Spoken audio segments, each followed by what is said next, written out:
Yeah. Is it? Don't make it conflict disease transmission. It's not No. Very good. Yeah. Good afternoon, everyone. Councillors, staff. This session on the group report, long-term plan steering group. So we're going to have an update on the programme, and then we're going to discuss activity plans. I think it would be helpful when we talk about the programme to just cover the purpose, the role of the activity plans, because obviously there's a lot of information in them, and like most councillors are, yes, but what does this mean? And sort of so I think if you could describe the process, whereas how we make use of the information here and what will come in the way of spreadsheets or spending assumptions, given that we've got to make some decisions.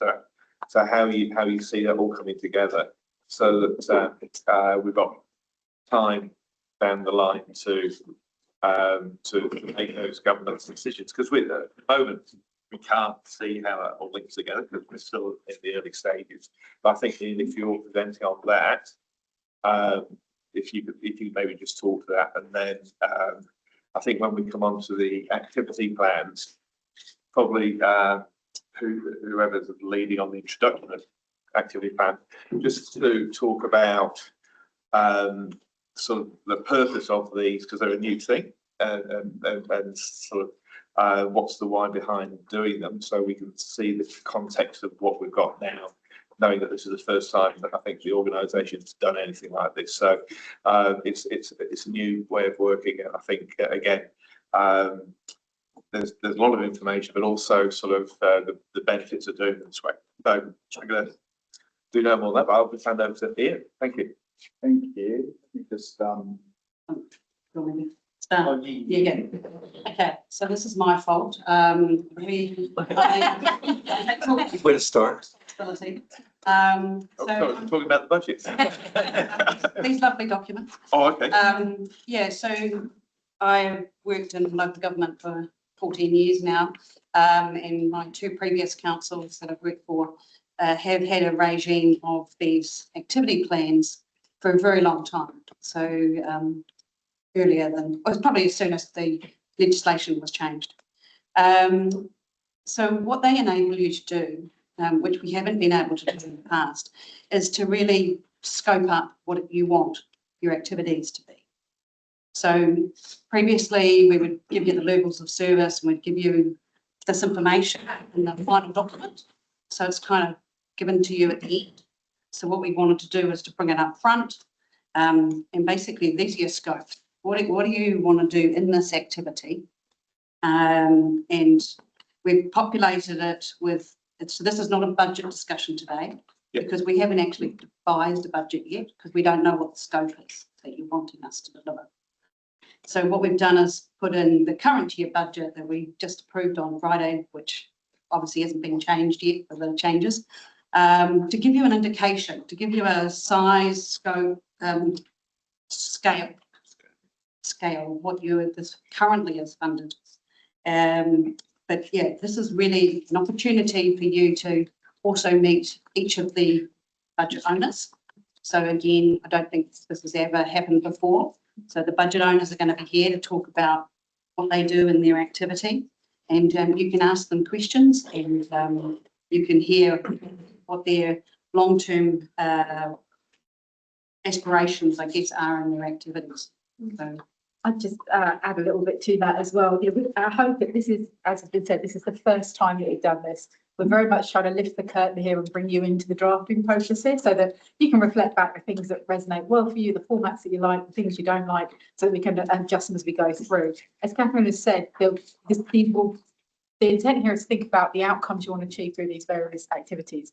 Then we creates a scope for us. Then we come back with the budget and the OPEX and the CAPEX conversations that I think are scheduled in August, September. yeah, workshop 8 and 9. And then we'll take those outputs and pick them back in there and come back to you with final versions of these. Now, whilst this is looking ahead for 10 years for the 10-year planning process, what I'm hoping is that these will actually form a bit of a backbone in our organisation for each of the activity areas going forward.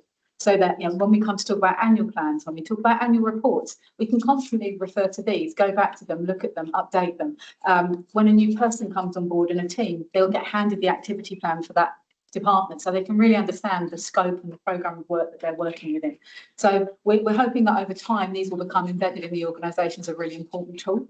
Will also be really helpful when we start talking about conversations around rates capping, around amalgamating councils, all those great things that are under play at the moment. You can really think in quite granular terms. So here's the transport offering that we have. What does that mean if we took on the regional council's transport offering? How does that change that? What levers can we pull? So I think that's just the context I want to set these within. This is our first pass at them. We're keen to get these rolling really well in the LTP process. I know there's been a lot of discussion about, you know, what they can and can't do here and now today. I'm really keen to take all that feedback away and to weave this into our process going forward. Want to go back to the beginning now, Ian? Yeah. So I'll just try to relatively quickly take you through the a bit of an updated steering group program. Yeah. But try to weave into it that the logic and really importantly how we see all these things coming together and what those critical SGs mean in terms of governance, guidance, etc.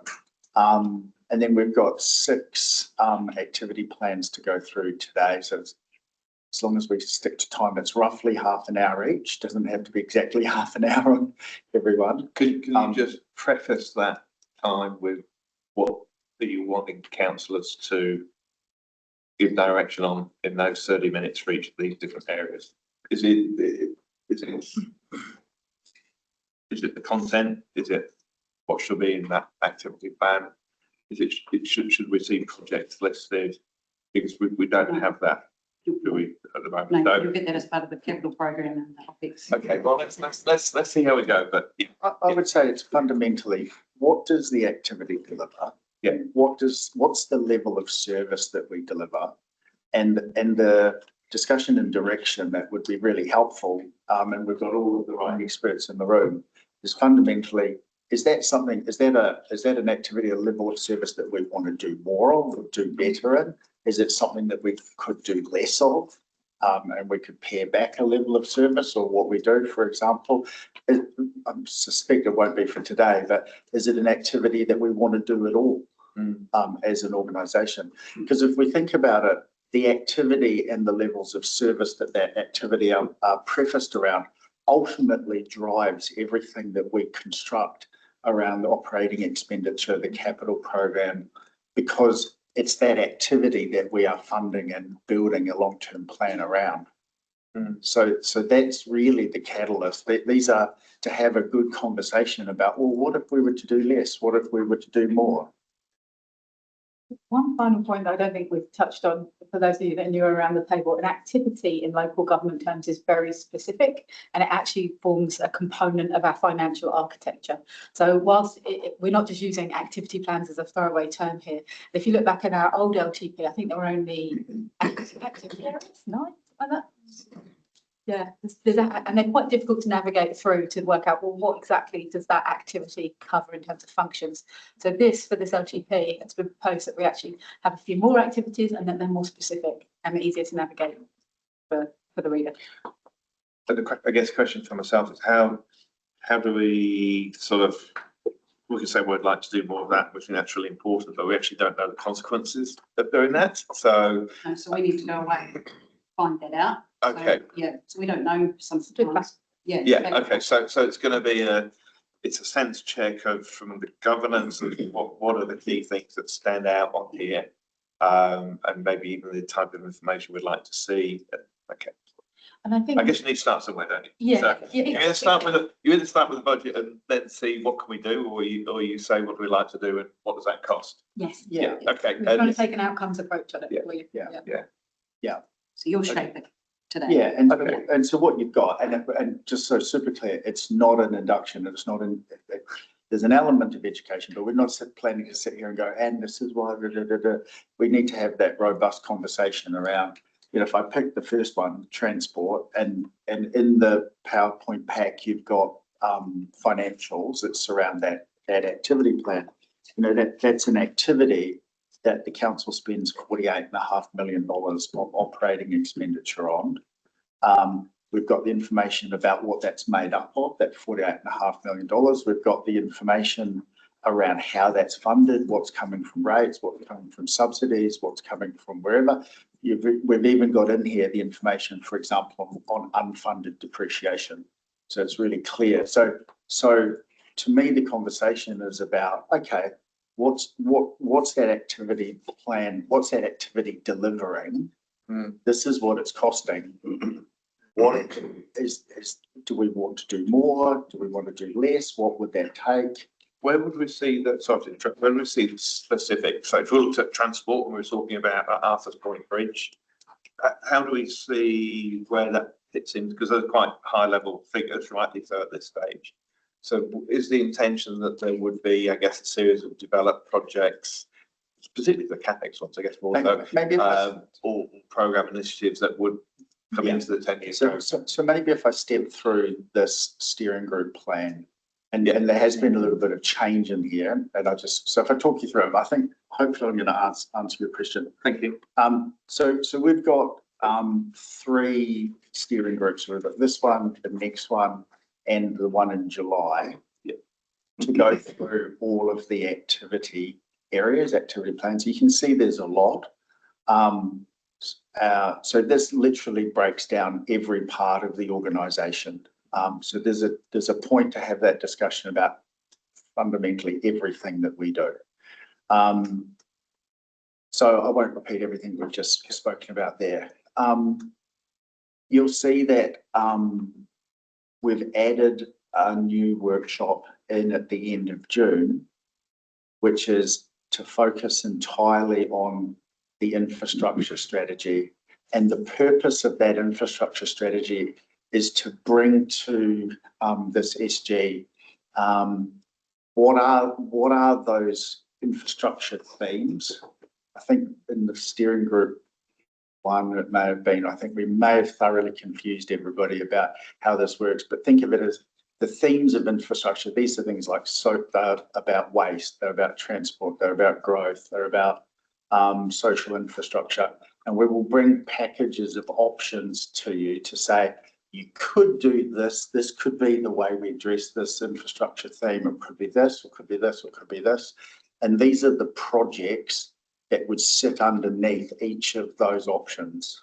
So, and those will have high level costs. So, and so you'll be able to give us that direction to say, oh, okay, in this particular area, what's your appetite for doing more, doing less from a capital projects perspective? And that will give us our prioritization across all of that, those infrastructure themes. Okay. I can see Nikki's got a question. Nikki?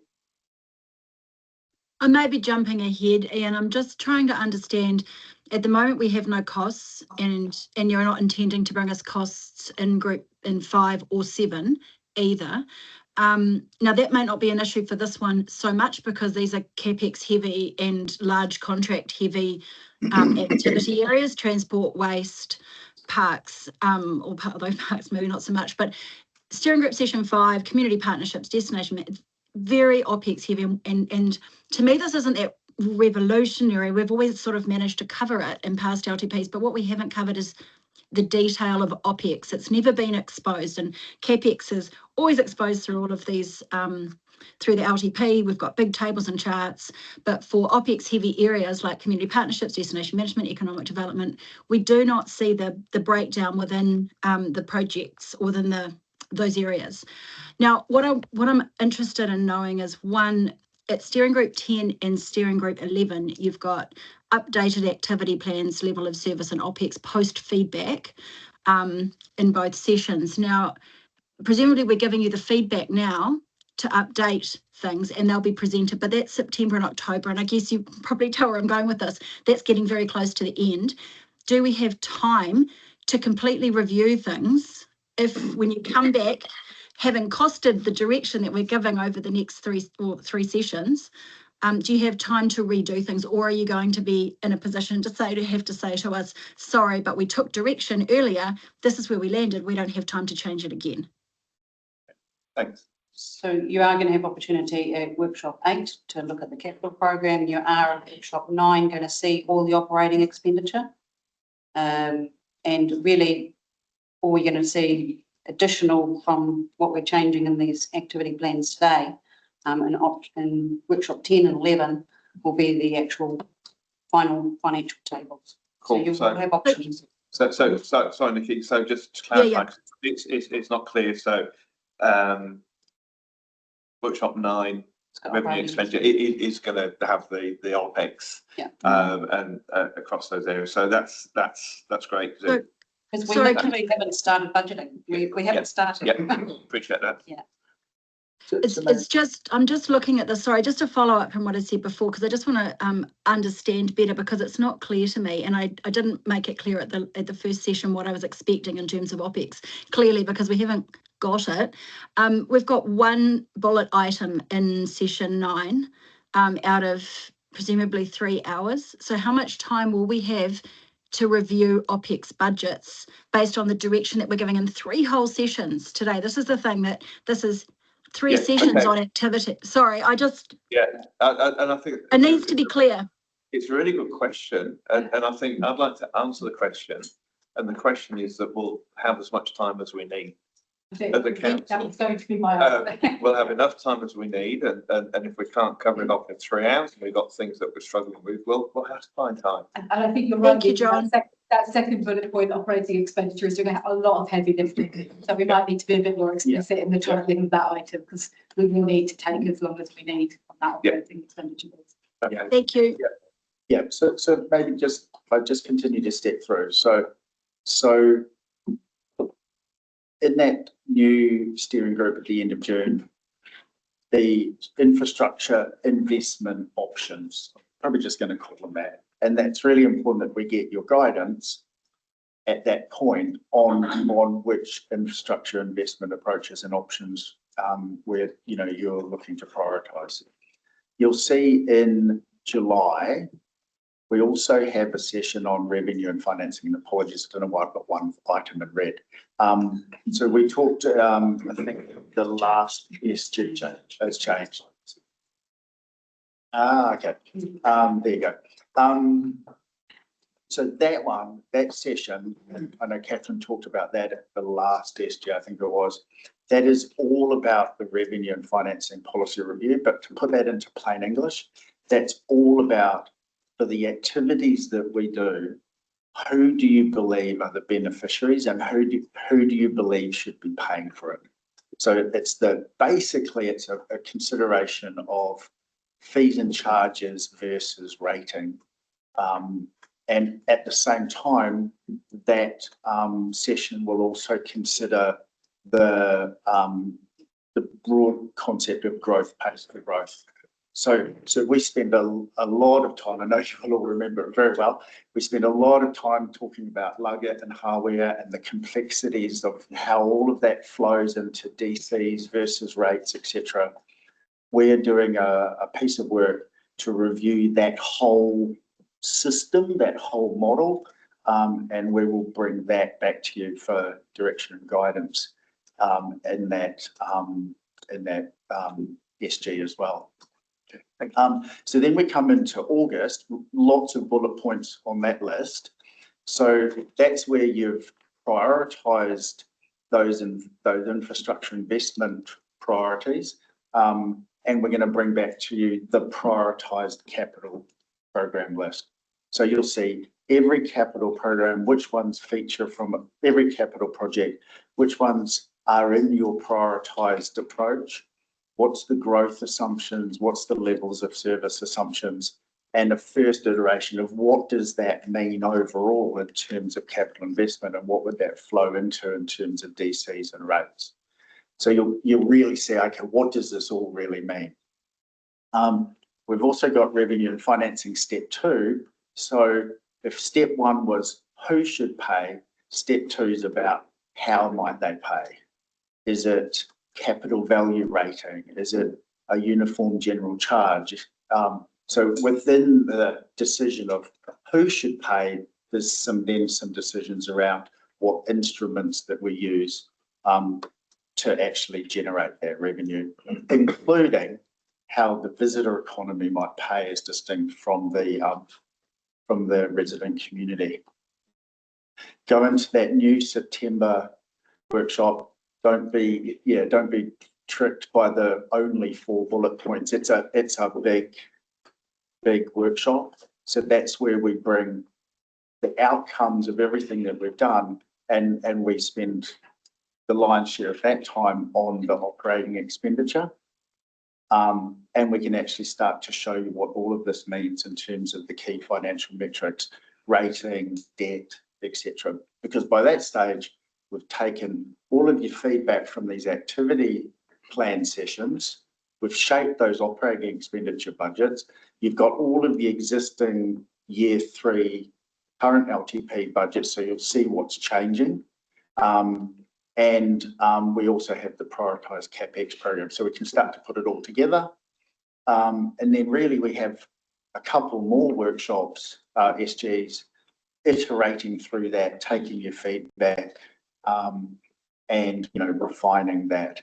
And from a revenue financing perspective, in that mid-September workshop, we'll also bring back to you the modelling impact of, okay, this is OPEX, this is CapEx, this is what we said in terms of who should be paying. These are the instruments of rating that may change how somebody pays.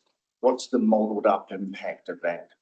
Where our charge is going to land, where our rate's going to land, and how does that impact different parts of the community? The only thing I'd just add is the capital program obviously has a massive effect on our OPEX. So we need to get that done first, and interest, the depreciation, the repairs and maintenance, that all kind of flows through into that next one. That's why it's that order. So hopefully that sort of made a bit of sense. So coming back, I think it's probably time to hand over to team transport. Just before we leave, so we got so folks make comments like this sounds good, and I guess just maybe reiterating a bit of what Nikki said, like it could feel like it'll get very late in the process if it's not in the place we need it to be when it gets there. That steering group 9 session, just an expectation, if possible, from the staff when you're coming back. So you've listened to us and we've all said what we want and what our level of service looks like, and that could be heads in the clouds or not, don't know because we don't know the numbers. But what I'd sort of expect, I guess, at that steering group 9 when you're coming back with that scoped up OPEX is that staff that are intimate with the detail in there come back and say, oh, this is what it looks like. These are the places you could cut some costs, or these are the other options. If you could forego a little bit of like your dream level of service for this or this or this, to sort of give us some scope there if it is too high or too low or whatever. So we've got a bit more direction there, because I don't think we as a governance group need to go line by line through it. We need to rely on you guys that know it intimately to sort of have had that think about it for us, if that makes sense.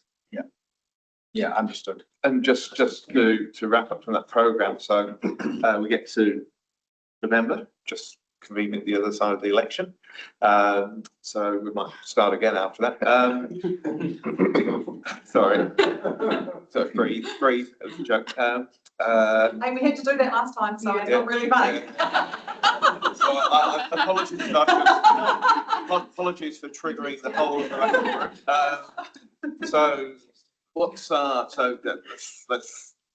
what is our sort of additional runway, our freezer area if needed? Because working back, so we have to go out to consult on the plan when? March. Okay. And prior to March, We have to sign off the draft for consulting. Generally, does it need to be audited prior? They come in end of January. End of January. So we need to be. Yeah, so Pretty the much idea is that you okay. go away Yeah. for holidays with it and you don't pack, so you can take it to the beach. Like the last holidays. What I would say is that Yeah, I think okay. historically, I think I'm right in saying, Penny, we wouldn't have normally talked about OPEX until November. Well, until these dates that are shown here on the right, that's the No, October, maybe? no, it's in Previous. the last process. Yeah. Previously. We didn't start till August last. We didn't Okay. start till August, so I mean, this is, we are way ahead of where we think historically. Agree though, we have to keep that backstop in sight as well, but really, we're aiming to have everything locked in for Christmas for you to review, just to have everything ready for. But I also think it's really good, just for some context, to remember that you will then have a draft. You can still feed that into that draft. You'll then go through a public consultation process. You can still amend the draft adopted in June. So I know that's an obvious thing to say, but it's good to remember that it shouldn't feel like we're locking things in this year. Things can change. Okay. Nikki, comment? Question? Thanks. You just a request really. We've got obviously LTP plans and they've got numbers in them. Can you please supply us what you've got? I'm really concerned about steering group 5 and the lack of, if you say we didn't talk about OPEX last time till August, we're still not talking about OPEX because we don't have the numbers. So can you just provide us with what you do have? So what we have spent on activities in the past and what's been budgeted through years 6 to 10 of the LTP, and that can give us just an indication of what we're looking at. I think Rather than is that correct? Because obviously some of these sheets have got bits on the top that have what it costs and staffing. Yeah, okay, but not all of them, so we can. So no, but each one of these activity groups, activity plans has got financials in this PowerPoint pack. So we've given you a breakdown of what the definition is of each of the items. Yeah. And then each one of them has the financial. So if this is transport, we've got all of the information here on transport. So it's not a line by line budget, but I'm not sure that people. Is there any opportunity? I'm going to keep pushing this because I feel like it's what I need, and I feel like I owe you pushing it as hard as to my level of concern, I guess, because what I think we need to see for some of these things is not activity level, but project level.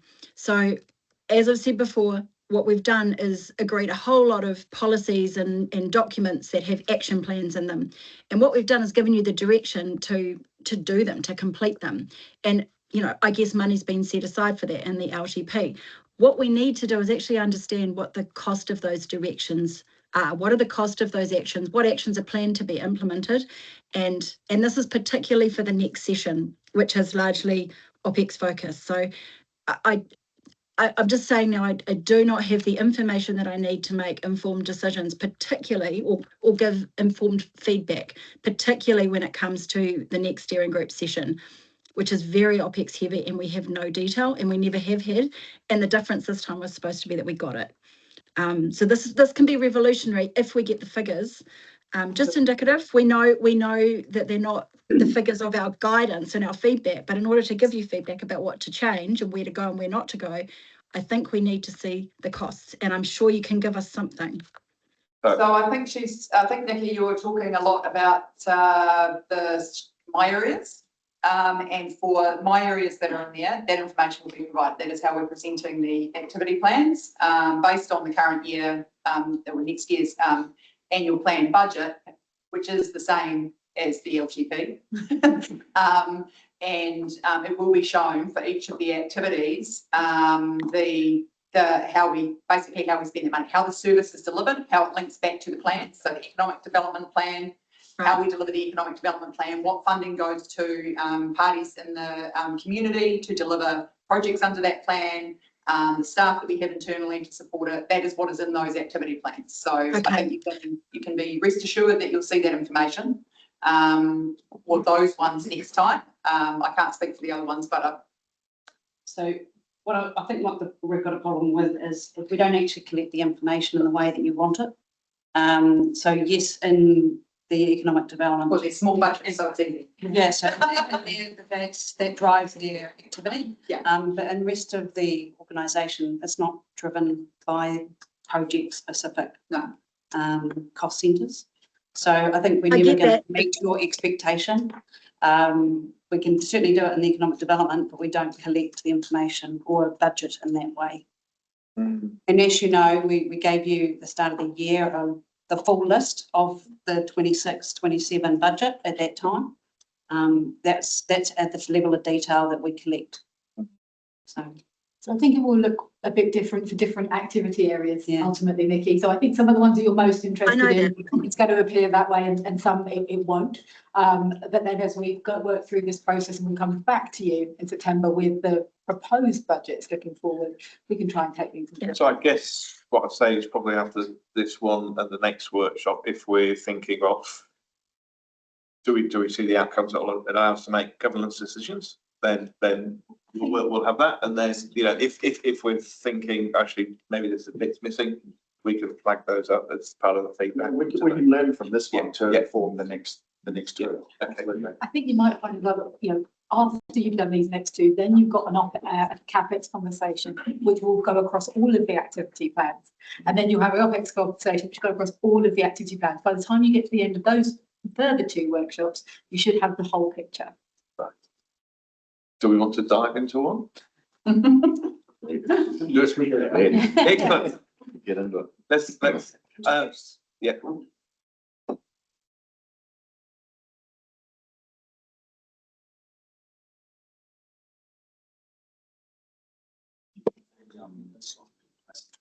Yeah.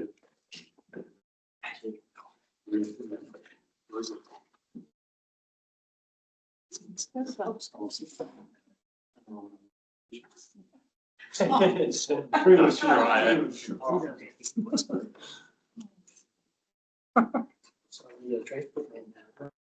I'm all of them, man. Just as a general point, whilst we're getting this one loaded up, I think one of the things I probably commented on and noted when we're looking at the 5 plans that we've got, there are some slight differences in layout and format. So some have got the costs and the staffing quite clear at the top, some don't. So some are quite clear on projects and others. So I'm not sure. I mean, it's not a deal breaker for me, but maybe we think about, is there a uniform template? There's probably pros and cons, but Certainly there was that discussion at the Yeah. LT sort of first iteration. I think we agreed that we'd get through this process, yes, see what resonated, what didn't, Yeah. get that feedback and then really for the future. yes, thank you. And these ones are capital. Yeah, so Yeah, so I'll kick off, and obviously we've got a variety of the team here because within property infrastructure, we have a functional type approach rather than activity type approach. That means we've got strategic infrastructure planning, strategic asset management, operations and maintenance. And so I've got a variety of people here that represent how we deal with transport activity. Obviously transports and roading space. Tony B is here as well, he's got the transportation plan. Obviously it's a very big activity for council. It's one of the bigger ones. Obviously we've got a lot of infrastructure, a lot of assets that we manage. A lot of operations and maintenance as well as new works. So it's a very broad portfolio. It's one of those areas sometimes where until you sit down with people and talk about all the things that we do, some people don't understand the full breadth of that. So I'll hand across, actually, I don't know how much introduction we need to do and how many want to take questions. I might be interested in terms of from Brent and then Ali, and then some just giving a perspective from their areas around what's in here. So in terms of the strategic. I would also say that Jessie, back there, has pulled all this together for us in the usual, very efficient manner. So she'll probably chip in as well. Maybe ask to chip in.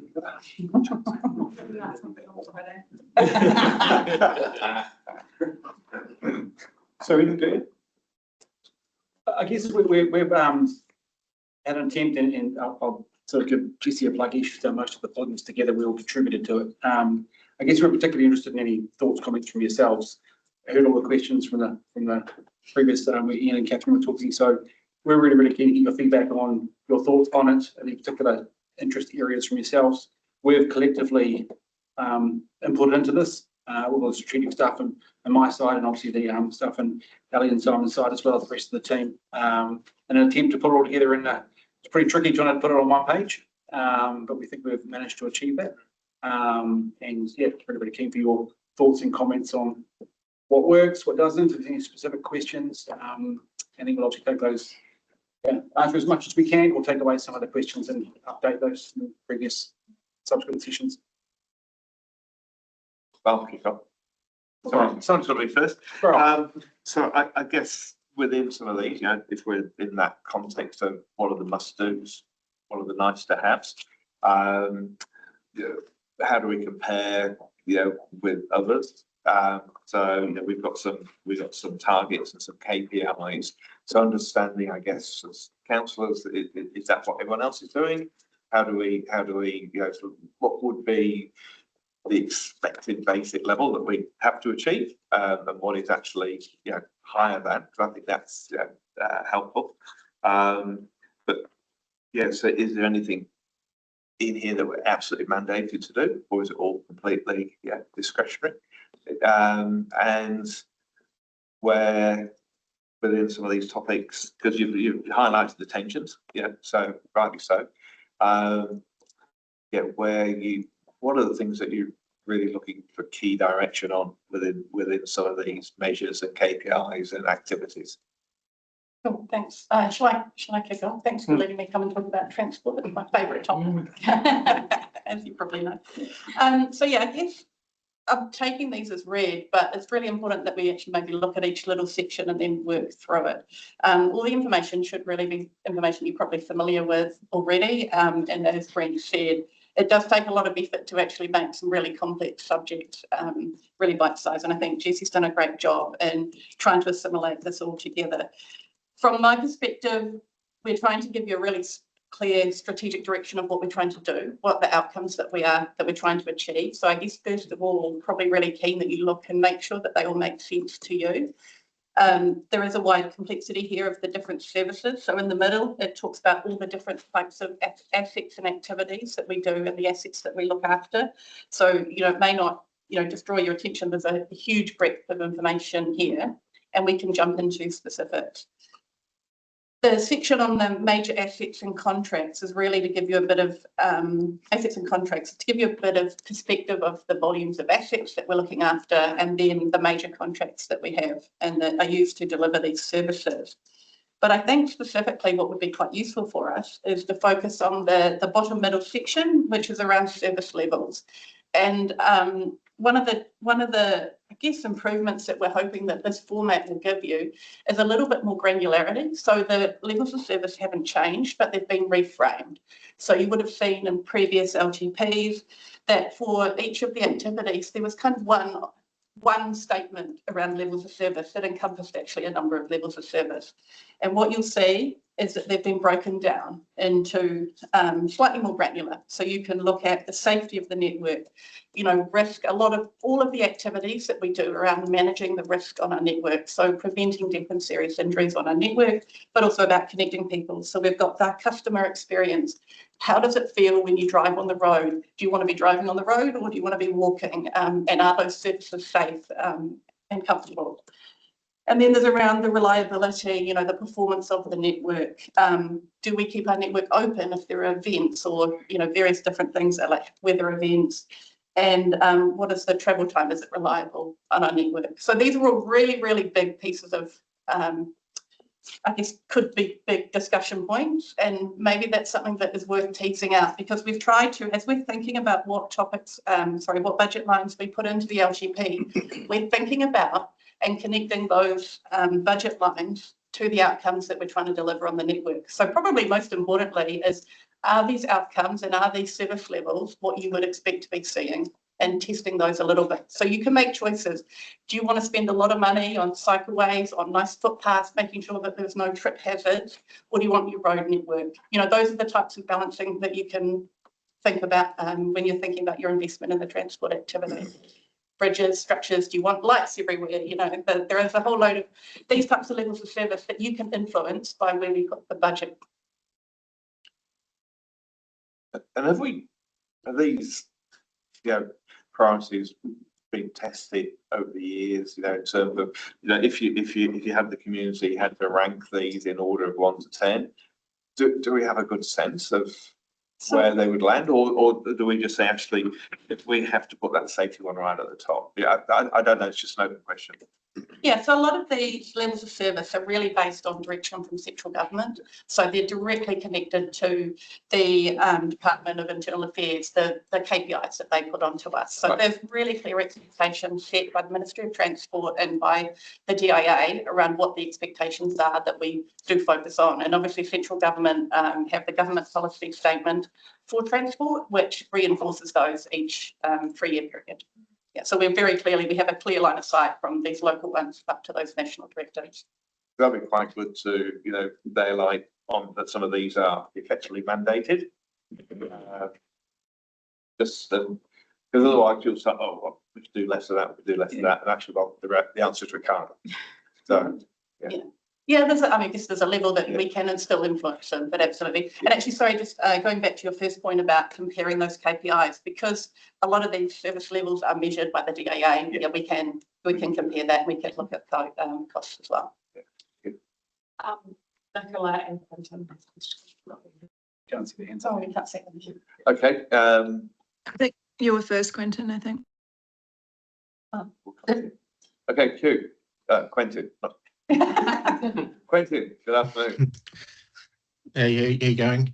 I'm just trying to get a sense of whether these things align with the activity classes that NZTA define. And the part of the problem I have, and you just sort of touched on it briefly, is that our priorities change with the government, with the funding mechanisms that are available to us.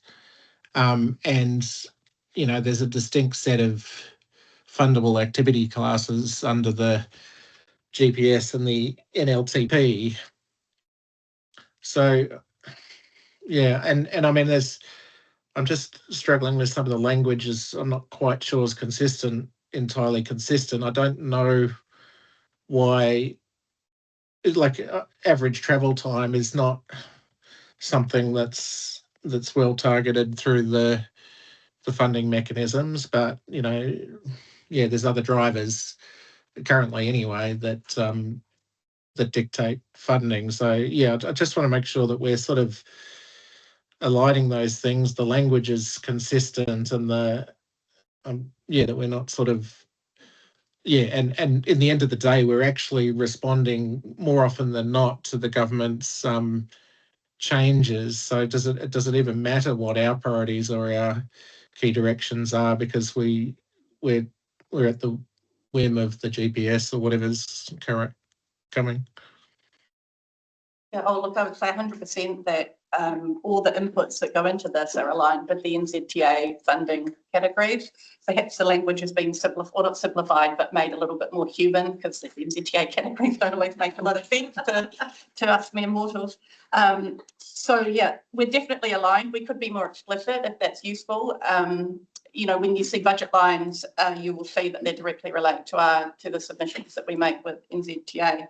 I think what I'd also perhaps draw attention to is we only have to align with those national priorities if we want that subsidised budget, and you guys are the ones that make the decisions about what we spend in our district, and you could choose, and it may not be the most that option is there to choose to do work unsubsidised, and we've done that in the past. We have, but it still doesn't change the fact we're heavily dependent on NZTA. I mean, our whole program is heavily dependent on NZTA funding, and I mean, we literally, our program changes based on the decisions they make equally. Yeah, and a lot of that, when we look at, so we've got the service levels and we've got targets against each of the KPIs that monitor the service levels. And if you felt, a level of comfort to reduce the level of investment, you could reduce the target.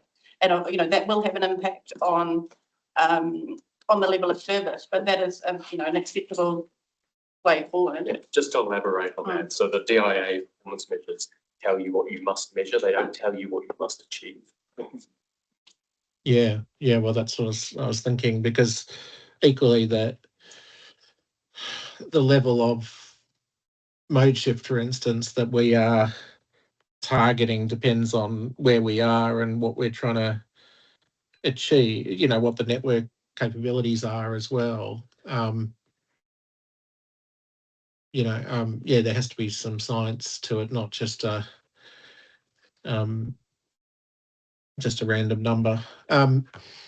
Anyway, I mean, I suppose So that there is- I'm just conscious that while, it does describe what we do, there's nothing explicit there that you couldn't apply to almost any district in the country.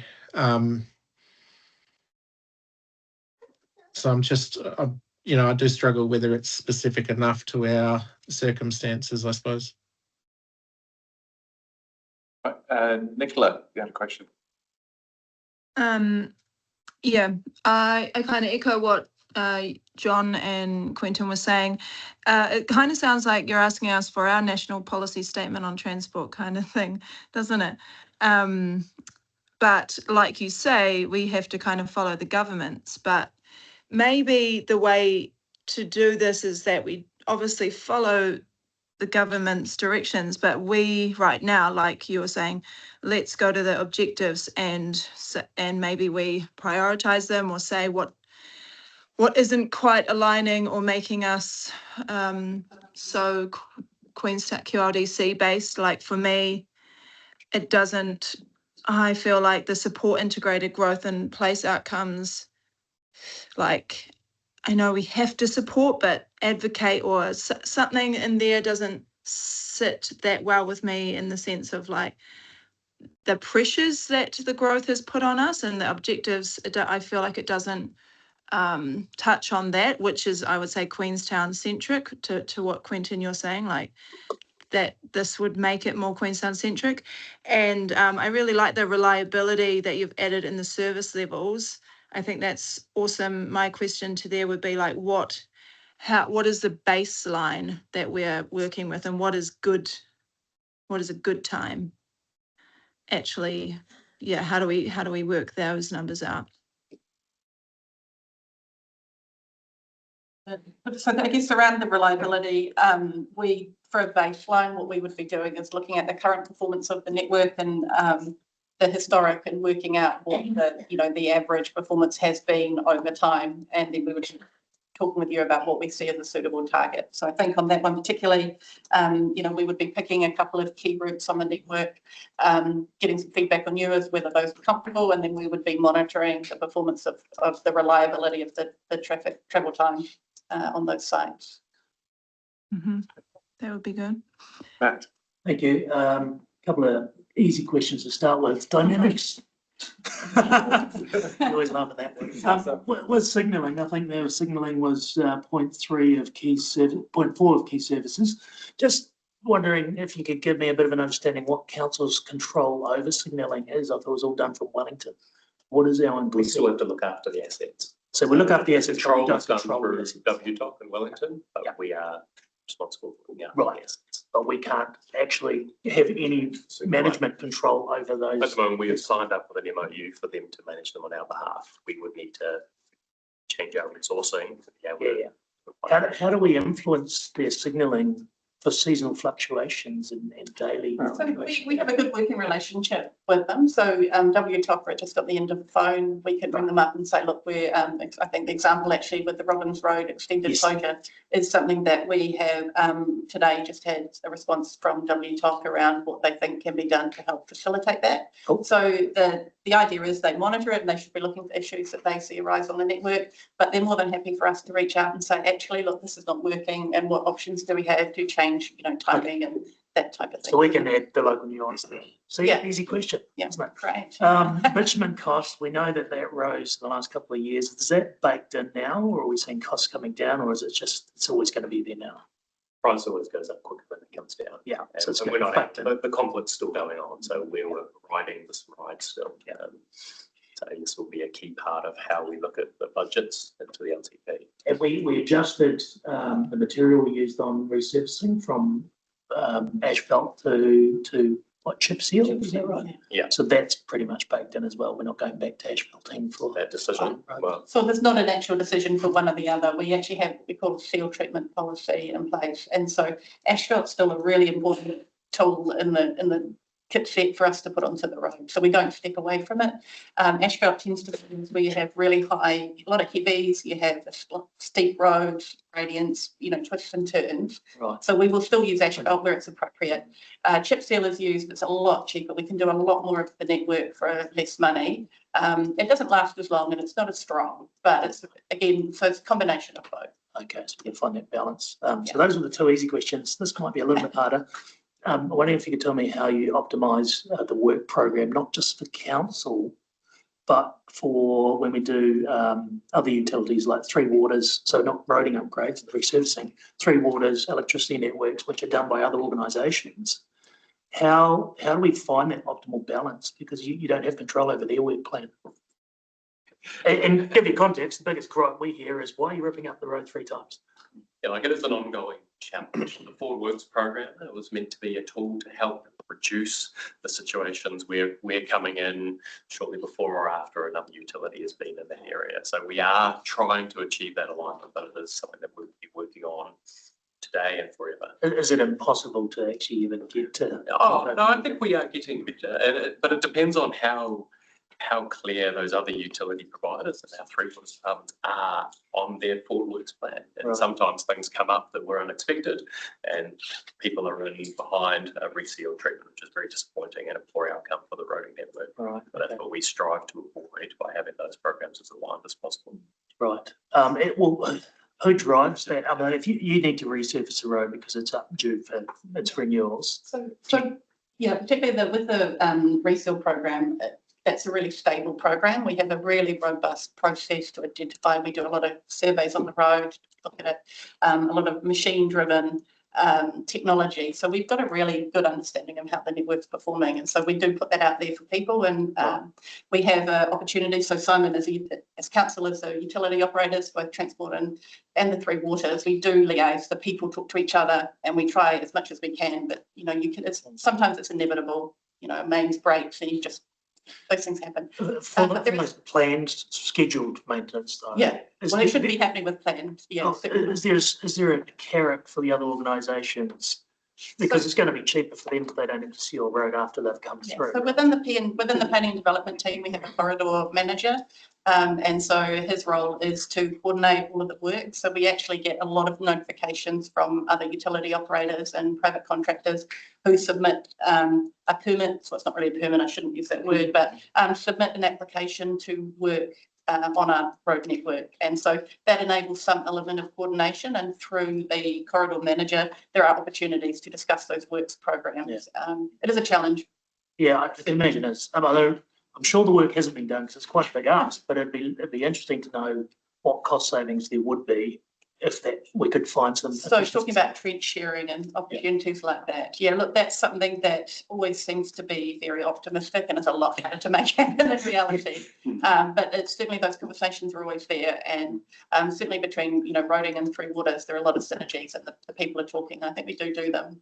Been a few in the past when we've been able to do. Even with some of the fibre providers and stuff, right, when we're putting these opportunities for them to use the opportunity while there's a decent trench being dug, put in a fibre cable. So there is we're trying to be as efficient as we can in that space.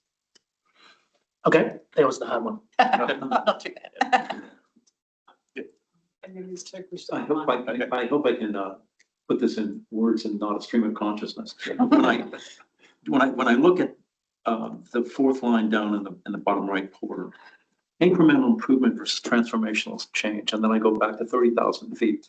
We all know that we've got an infrastructure deficit, and if we look for the fault, it's councillors, council, previous mayors. We're all human, and we have underinvested, and we've underinvested because we didn't have the money. And for instance, just to pick on something, the Arthur's Point Bridge or maybe the Albertown Bridge, how many of those are out there where we have underinvested, where if we had a dream list, we know that underinvestment in infrastructure, I know it's not contained here because this has to deal with a much shorter time period, but is there any compilation of that? And then, everybody, I'm not trying to point the fingers here because I know that, for instance, central government or Infometrics has always under-targeted our growth rate, which means we under-target our infrastructure. if I was coming in from Mars and I had to fix the infrastructure and bring the infrastructure deficit up a level, is there a list there anywhere, or is there any way we can look at that, or is there any kind of a sound bite? Do you follow what I'm talking about? Yeah, because I think the upcoming process we're about to go through is effectively you're going to have a lot of items from a transport perspective, roading perspective, which we're going to all have conversations about. That is effectively the list you're describing. Now, some of those things might be things that previous councils have seen before that weren't prioritised at a time. But, you know, some of those are remaining on the list. And those are the things that we're going to bring forward and effectively ask yourselves to consider using some of the language out of here to decide what those things should be. So a mega list. So We do infrastructure strategy conversation, that's what that is. Yeah, so it's almost an unconstrained list, and I think that covers two aspects. One is, you know, what is the state of the assets we have?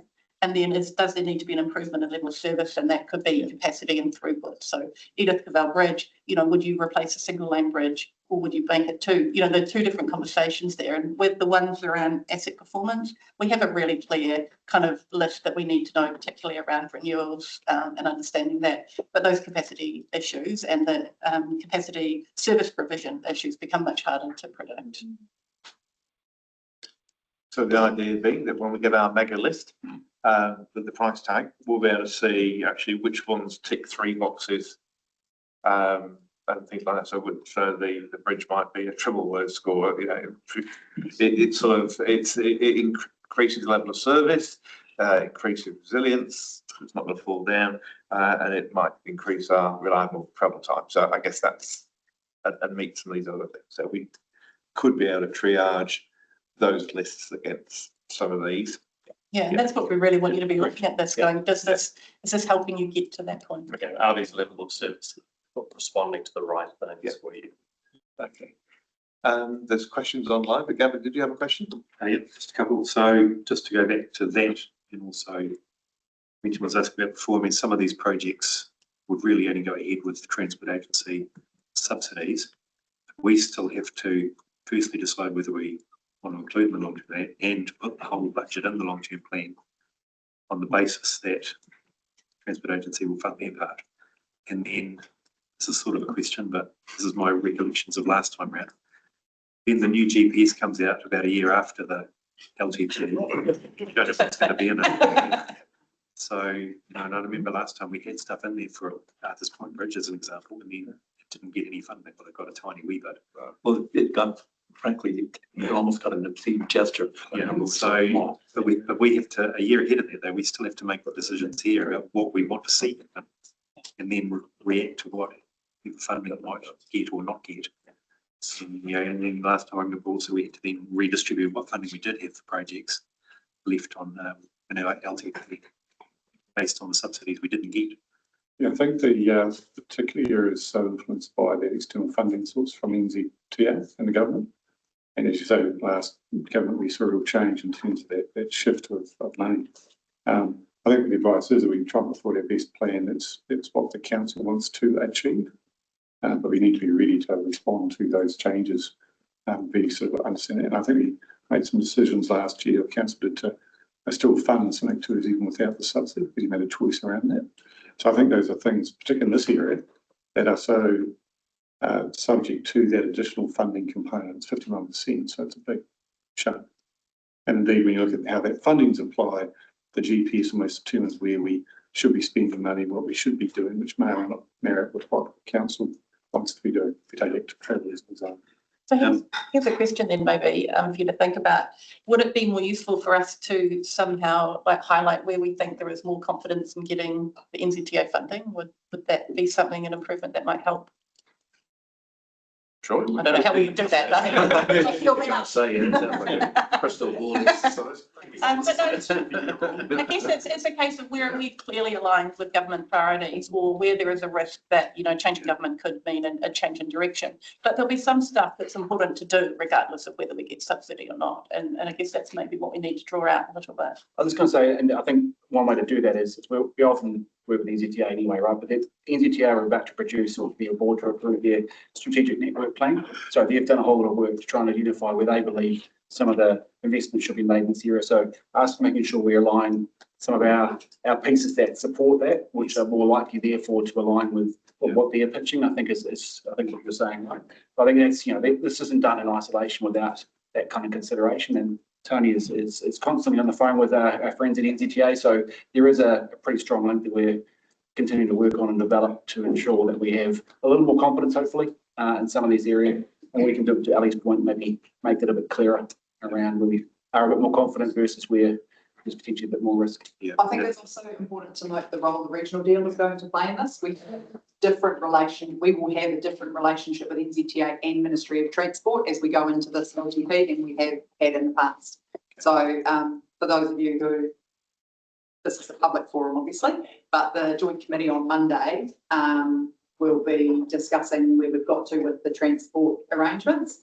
But we will have a different relationship as we go into this, and the GPS we've worked with Ministry of Transport and NZTA on the GPS, so we should have a better understanding of alignment between our program and the GPS going into the process this time. Fingers crossed. Second part quickly. This might be a short answer. There's reference to cycleways a couple of times in here. Does that include the wider trail network, or is it mainly focused on cycleways that are in road corridors? This is predominantly commuter cycle paths. Okay, we've got a couple of questions online, and we'll come to Stephen. Nikki and then Quentin. Nikki and then Quentin. Thanks, guys.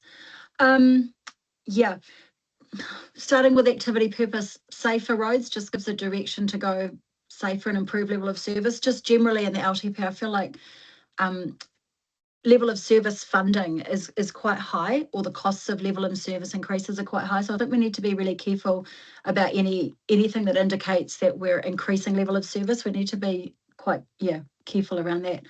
In terms of sorry, look, there's probably not time to talk to everything. I'm just going to make some statements and people can just respond because otherwise I can see I'm going to run out. Most of I think what we do in this area is done really well. I think where we can achieve better value and manage risk better, and I think that's what we're aiming for. That's what I'm aiming for. Better value for money, better risk management is around our procurement approach and our contract management maturity. So I guess one of the questions I'd have is, are we adequately resourced in that area, or do we need to fund that better so we can do better? In terms of service levels, key services, I'd like to understand the costs of some of those programs. Everything sounds good, but there's always trade-offs and opportunity costs. So, safety and accessibility programs, demand management and behaviour change policy development, all of that stuff, it's very hard to give direction without costs because we're trading off things without understanding budgets. So I do think we need to get a handle on that. In terms of service levels and performance indicators, which is what you're after, I think we need to understand the piece on low use roads that's hovering in the background, and there's supposed to have been some work done on it and it's just not mentioned anywhere. So I hope that can come back to us so we can give some direction, and that needs to be done with some information. In terms of the KPIs, with the road safety ones, so roads are designed and maintained to minimise harm for all road users. There's some bullets there. Given our district, I actually would like to see a bullet around de-icing. So CMA application and grit and KPIs, levels of service, how often things should be done. There's just nothing in there around that, and I think that's really important. What else did I have? Sorry. Nikki, I guess on that one, that's probably a bit more of an operational, level of service. So that would be sitting into your KPIs or your expectations around your contract specification, and that would feed into design. Roads are safe to use. Well, isn't that what we're doing? And one of my questions was, can we reduce or increase level of service given the contracts that are in place? So maybe that's what you're talking to, but I would have thought that our service levels, yes, they're in the contracts, but they're also things that we need visibility of. So where do we put that direction to ensure that you put that direction in the contract? I think the point there, Nikki, is that is probably a subset of the percentage of fatal and serious injury crashes, but that gets reflected in the contract as a KPI. But we take the feedback and we'll. Well, consider how yeah, that again, constructed. I'd like to see that more specifically because we don't know what that means. Yeah, we'll take that. as a note. Thanks. Also, sorry, just users can expect reliable travel time. I get that's a new one. Reliability isn't about an average, I don't think. So I'm just interested in how you develop that target, and I'm interested in the costs of that target. You know, the flow-on effects too, when we do works and so on. Do we have to put in more expensive measures to ensure that people can get through to achieve that target? We may be driving up costs, sort of similar to the BP roundabout situation, right? Where we have to keep things flowing, but at a smaller scale. So just careful with anything that looks like it's an increase in level of service, because again, we don't have options in front of us and we don't have costs in front of us. And I really don't understand how we're supposed to give informed feedback when we don't have options and costs and can't understand those trade-offs. Yeah, that's all for now. Okay, thank you. Quentin? Yeah, thank you. I'm just going to ask this my question before in a different way because I don't know if I got it answered. But if my concern is fundamentally that it's too generic, and that if we take away the top right-hand corner and the two little boxes at the top, I could put any district's logo in the corner of this, and it would be relevant. So I'm just trying to work out how does it help us if it's not specific to our circumstances. The infrastructure strategy and the CapEx program will be very specific to our circumstances, and that's probably where most of what you're concerned about flows through, I'd say, Quentin. Yeah, This is just a bit over the top. I mean, and the OpEx side. Respond with a question. We did a similar piece of work with the RTC at one stage, and I came up with similar themes and, you know, worded them differently around how we want to be well planned and have transport choices and have, I mean, I'm just, you know, this has to help us. It has to help our situation move forward. I just want, yeah, I suppose my feedback is I'm looking for something more specific to us. A couple of responses over here. So, I was just probably going to respond with a question. Is it would be useful to hear from you what you believe is missing, so that we can take that on board and consider levels of service that were presented. But the other thing I was going to say is, well, I think the problem is I don't think anything's missing. I think anything could fit into this because it's broad enough that I don't think it's informative enough. It's the opposite. I don't think anything's missing. I think it's all there, but I don't think it's informative enough as to what our program and what choices we actually will have to make. Because I think anything would fit in. You know, we could shoehorn on anything to fit into this framework. But do you want to see more specifics around, you know, we know that we need to choose, you know, do you want to choose between, you know, investing in something like Edith Cavell as a bridge or any of the other structures? Maybe Skippers Road is a better example, but the issues that we've got at Skippers Bridge and Skippers Road is a low volume road that's got high community importance to. And so these are the types of decisions through the LTP that we need to understand costs and options around, you know, what's important around sort of it's a good example.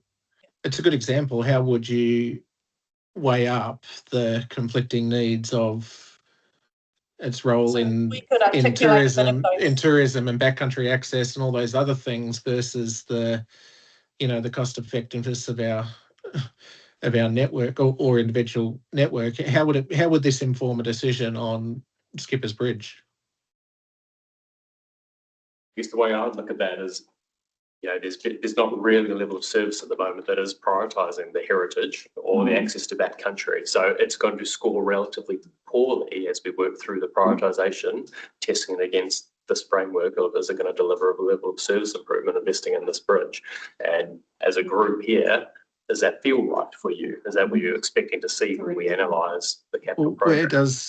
Where does this document highlight the importance of our network to the visitor experience and the That's a great input, Quentin. That's a fantastic input to the conversation, should it? And if you'd like it to, we can definitely take that one and give it some thought. Yeah. you know, and that's, and, you know, then, you know, has it, and I'm thinking out loud here, how have we reflected climate change priorities that we've well documented?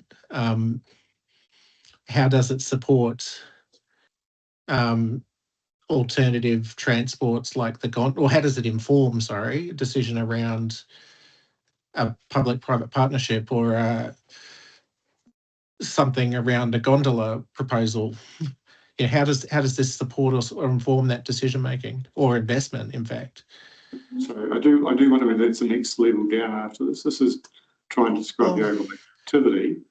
I get that, but it's got to be specific to our circumstance. It has to be able to help us get to answering a next question around what our investments are. If it doesn't do that, then I don't know.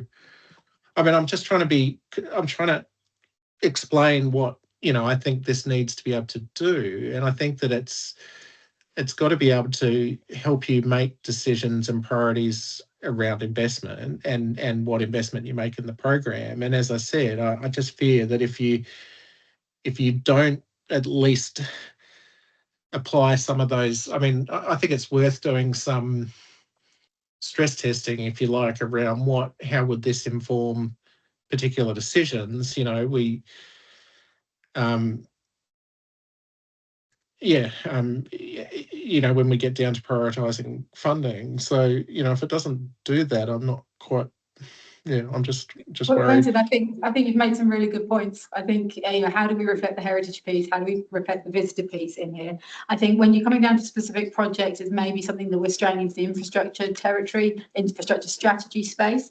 But we'll take all of that away with us and give that some thought. I mean, I think there is a bit of a risk with some of these things that, yes, these activities functions are done in every council across the country and do have some very common themes. So I think we can take that feedback on board, though, that actually there are some specifics, and I think you've put them on the table really effectively.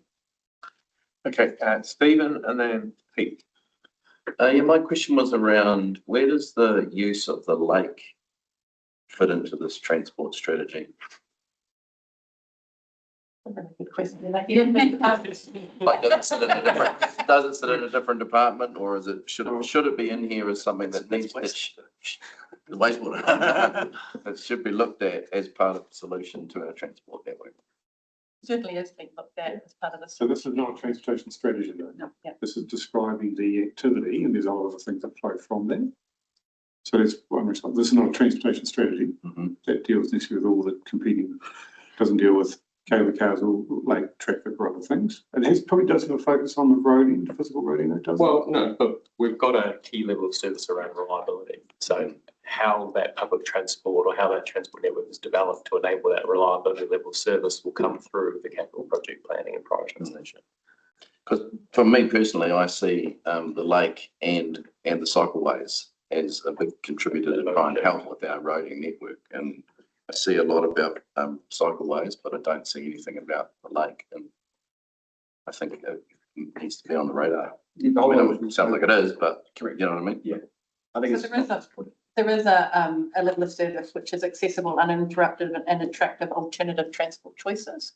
So that one was specifically, if there was a capital project that was investing in, you know, modal use of the lake, then, you know, you would probably say that was an important level of service that would feed into that investment decision. So that's the conversation you're going to have about the infrastructure strategy for transport. So that's the work that Tony's doing at the moment on the transport network plan, linked to the strategic network plan from NZTA. All of those things will be traversed when that comes to you, and that at the first when the transport element of the infrastructure strategy comes. What are we aiming to achieve? What are the different ways to achieve them? You know, how does it hit on levels of service? How does it support growth? How does it hit the objectives? And what are the options for that? That's what that next phase is. Yeah. And is there any scope, in any of these where we might be talking about shared services across different councils? I mean, because that's another aspect. So I think we've highlighted where there are shared services in currently. This isn't sort of crystal ball gazing yet into what that could look like, but they will be, this is where the activity plans will be really helpful when we do find ourselves in conversation about shared services into the future. Yeah, so just sort of talking to the point you made, Quentin, I sort of felt the same way when I was looking at this, going, how is this specific to us? But after this, the discussion that's had and the mention of the mega list, I suppose, sort of put my mind at ease a little bit that this is like an overarching what's in here, and we need to be looking at this as what's missing from here, the lake potentially or whatever that. So I'm trying to look at this and say, right, Edith Campbell Bridge needs to be replaced. How does that fit into here? And is this broad enough that we can get projects like that in? And is my expectation right that the sort of next step would be to identify the problems, the known problems we have, and build solutions around those that fit into this? Is that sort of the way you would come back to us with that new list? Absolutely. And then the projects that get put forward will be tested against the level of service and outcomes that we're trying to achieve. So yeah, I understand what this document's trying to do now, I think. With that context. Per Quentin's comment, and I think what we're searching for is themes. And Quentin's theme was, this is not, well, we should make it specific to us. To me, the overarching theme that hits every word on this page is underinvestment. We acknowledge that we have underinvested. It's not anybody's fault here. I'm not pointing fingers. We have underinvested in infrastructure. We need to invest in infrastructure. We are behind on infrastructure and we aren't preparing for growth. And so for me, that should bleed into everything that we look at. That should, for me, that should be the lens to which we look at this. So underinvestment in infrastructure and an infrastructure deficit.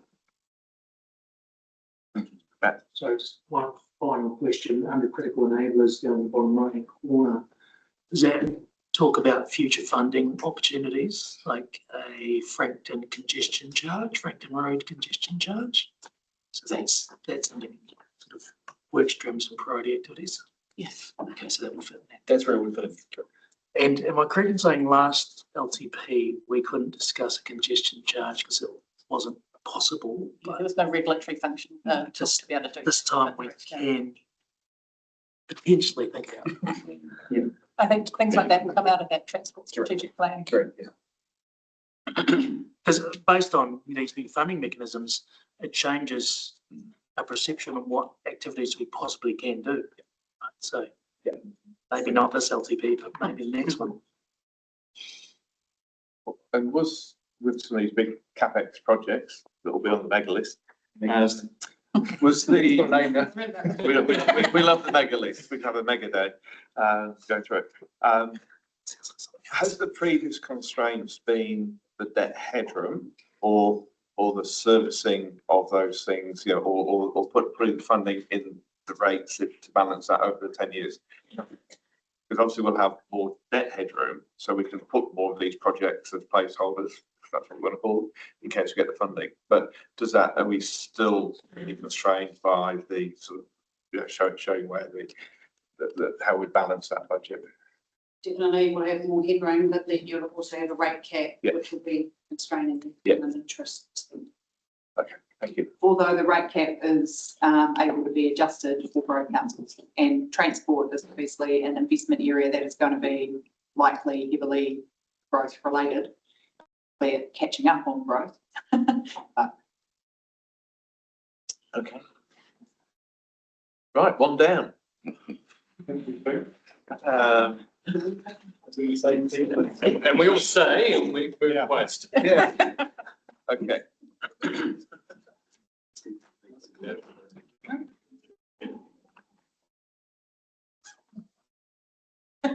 Who's got it on the screen?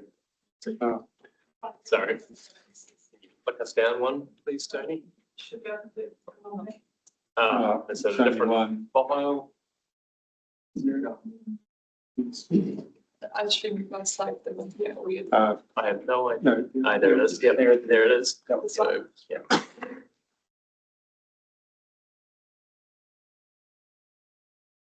I think we're all warmed up now and have a feel for how these activity plans run. I'm not going to talk too much then as a consequence. Yeah. The activity purpose and strategic direction is really coming from the WMP. I think most of you have a clear idea of what our services are. We take out rubbish recycling curbside, we operate transfer stations, we have a recycling processing facility. We have the closed land, we have the landfill, we have closed landfills, and then we also have a pretty extensive program of diversion, and then some things on the horizon, like curbside organics collection, as well as a really significant construction and demolition waste problem alongside emergency waste.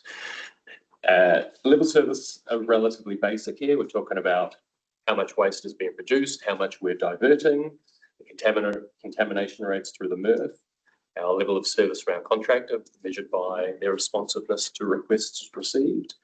And then the new one in here is bringing in one around compliance. So that's the consent compliance against the facilities.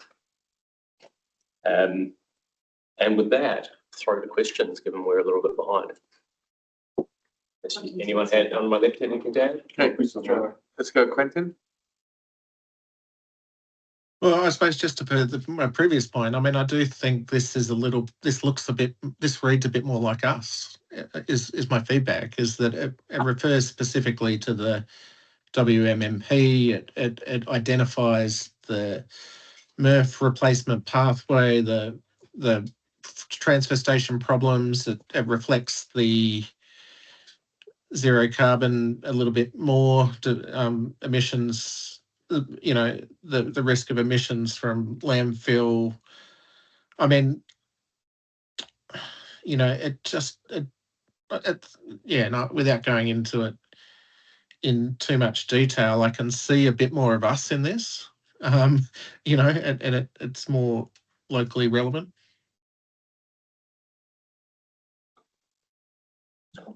Yeah. I do think this activity is helped by being slightly simpler in its scope and breadth compared to the transport one. If we took something like curbside organics, so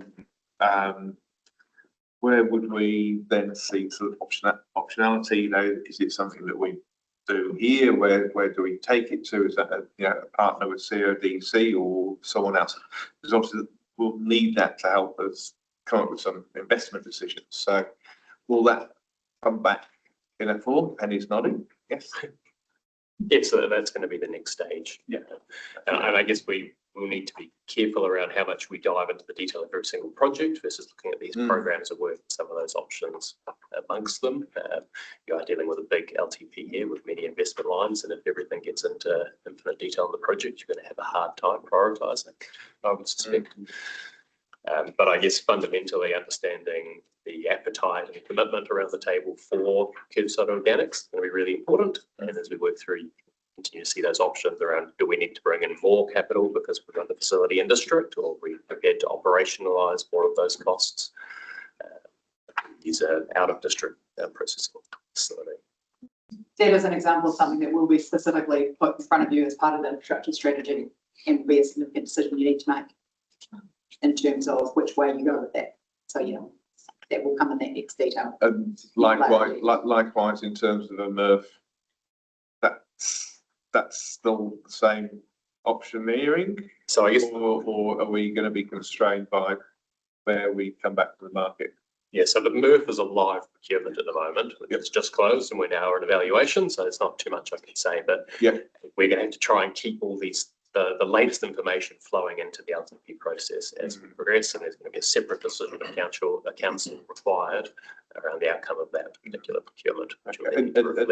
Have we, again, I appreciate the commercial stage of the process, have we actually considered shared services with other territorial authorities as part of that approach of going to market? Yes. Sorry to be a little bit. Yeah, no, that was just a question. Yeah. Sure. On this one, do you think our general plan with all of this is aspirational enough? I'd like us to just have no waste in this district if we could, but I know that's not possible. That's the aspiration. But you know, are we being aspirational enough in this space? As a newbie, I don't know that, you know, where we've got to with all of this, but that is one of my questions around this whole strategy is, can we do better than other districts? Can we be the shining light in this area? what can we do? 100% with the right desire behind us and the right investment. We are already a strong performing TA in the waste space. We are ahead of a lot of our colleagues, particularly with how we invest in our community to help themselves. We've got the zero waste program. We've done a lot around community composting recently. We do a lot on education. So yeah, we are ahead of others in that realm, but you know, organics, construction and demolition waste, we are now lagging behind. Right. And this is a key decision that will get in front of the council. That is one of the options that will be put in front of you in the infrastructure strategy. You're on the team. Yeah, just teeing it up as she knocks it out of the park. Yeah. It does all link together. You'll get there. Yeah. Good. So those who are from out of town will need to reserve their accommodations for when we run these sessions. We've got Nicola and then Nikki. Nicola.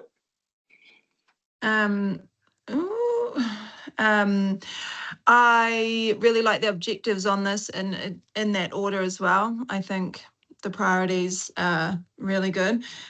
Something on this and like the transport one, and you've kind of discussed it, but for me, what would be helpful is in the going forwards, really having it broken down into like CapEx, future programs and the level of service or what we're doing right now, just to, because it's really hard to understand the differences on these pages. And I know that's probably not what they're about, but yeah, I just wanted to note that.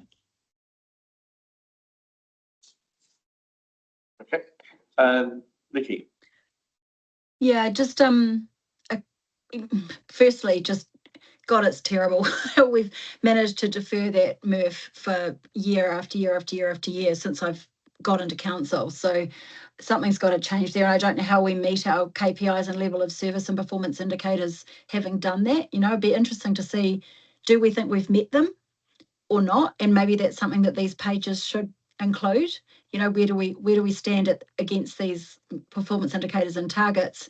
If we think we're meeting them now, maybe we need to set different targets because we shouldn't be meeting them. So that would be useful. Just down the bottom, level of service facilities and operations provide safe, compliant and resilient service capability. And the only target on there is that our resource consents don't have enforcement action against them. Now that doesn't speak to resilient service in terms of, you know, can we actually deliver? So I think we've got some work to do on these targets and KPIs to make sure that we're telling you what we need to tell you to deliver. And basically, you know, resilient should be no breaks in the service. And we've been at risk of that for a long time. So I'd like to see some work done, particularly on that, the target attached to that level of service indicator. It's not adequate. And the other interesting bit is the sector partnership. So, you know, we're at risk here of, if we don't provide sufficient diversion opportunities, then do we lose the ones we have because the private sector takes over? Is that a good thing or a bad thing? How are we resolving some of those tensions? And I just not, was that in there? I'm not sure if that's a tension or not, but it's certainly there and probably should be, that we risk losing revenue streams if we don't keep up. And if we do decide to deliver CapEx and we can't recover the costs because, you know, the market goes elsewhere for the services, then that's a major risk. So some of these things aren't aired, and I think they need to be. I think we need to work on our relationship with others in the sector outside of council, and do a much better job at that. There are problems in that area. I guess that's all I wanted to say. Okay, thank you. Matt. The construction waste is quite a significant contribution to Victoria Flats landfill. I'm just wondering, I'd probably like to see a little bit more emphasis on construction waste in this. And then secondly, Victoria Flats, it's got a 40-year remaining capacity.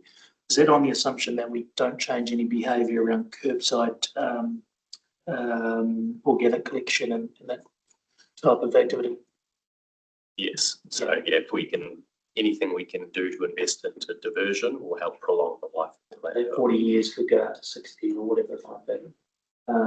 Yeah, so that would be my only point, is we've got some good comments around organic collection, but as I said, in terms of construction waste, which is a significant amount of landfill, I'd like to see that beefed up in here. I think speaking to Nikki's comment and Matt's about construction waste and partnership, Gavin and I, spent a bit of time up the road at Trojans to see what they were doing in that space. And I think it's quite apparent the commercial imperative from the construction sector to save money will be what drives that behaviour. And what I saw was an organisation that was very well set up to deliver a far higher range of diversion opportunities than I'd ever anticipated. So I guess that begs the question. Obviously, we fund Wastebusters there. I guess at the very small end of the education and assisting with some small scale diversion opportunities. But so it's how we recognise if there are people who are leading the field that could probably do a better job than we'd ever do, how we do those partnerships, because and part of that is strategy. I'd love to see some critique from the sector to say, actually, you'd be better doing this because we're going to do that anyway. You can save money on it. Well, they would say that, wouldn't they? Yeah, but careful. I mean, I'm sure there is a Waste Association of New Zealand or whatever. I'm sure our officers are. We're very well connected into those networks. But just when there is a sector that is growing, from into that space, I think we have long been of the opinion that the private sector is far better placed to deliver construction and waste facilities than councils, but they've been very slow to get on board. Yeah. And it's depressing every time you go to the transfer station to see how much construction waste is coming out back to the trucks. So I totally get that. Any more questions or thoughts on waste? Okay, thank you. Thank you very much.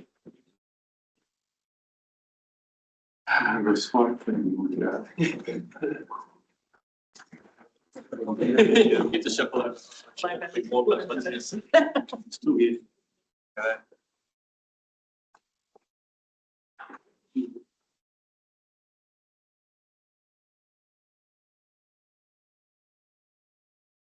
There we go.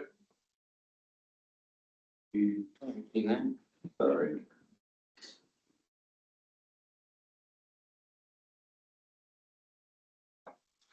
I can start. We don't need to have it in front of us. So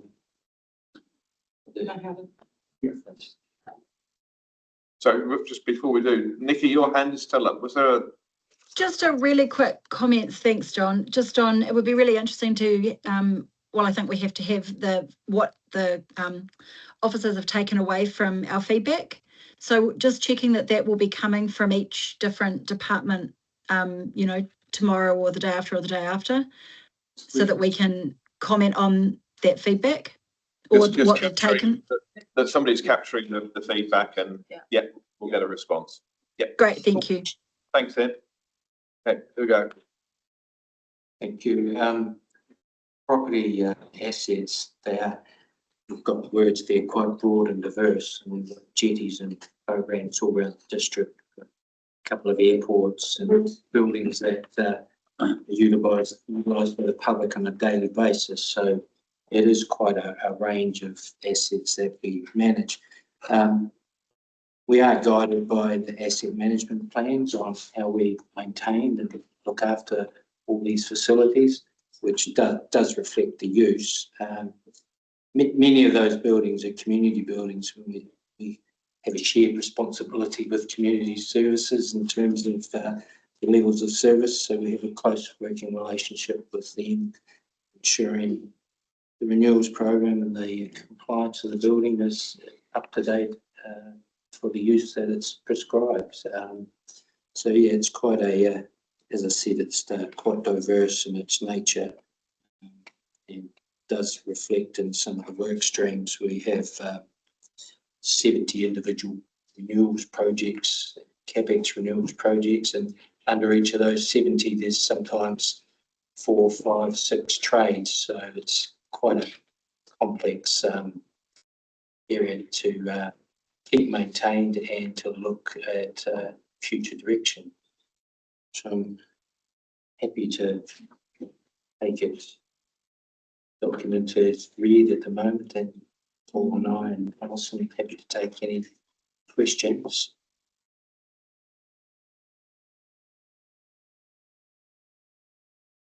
There we go, we're all stunned balance. So would, in the past, we've done reviews of land holdings, to think about disposals. Is that something that would be an activity that fits into this page? The last one was at the end of 2023. We've still got properties on there which we still need to bring to the table to recommend that we are surplus and dispose of. But I like to think it's probably an ongoing thing through our asset management. It's that if we identify something that is surplus to requirements or an asset that's at the end of its useful life, that we certainly bring that to the table on a regular basis. So I think, yeah, it's not a piece of work we do once every 4 or 5 years. It's actually an ongoing part of our everyday business. So in terms of the activity purpose and direction, where would selling off stuff that we don't need, or enabling other people to use it, where would that fit into here? That would be strategic direction. Yeah. And once again, we would be sitting down with community services, because lots of them are community halls, art centres, etc. So it's not a property decision as such, it's a shared decision. Assets.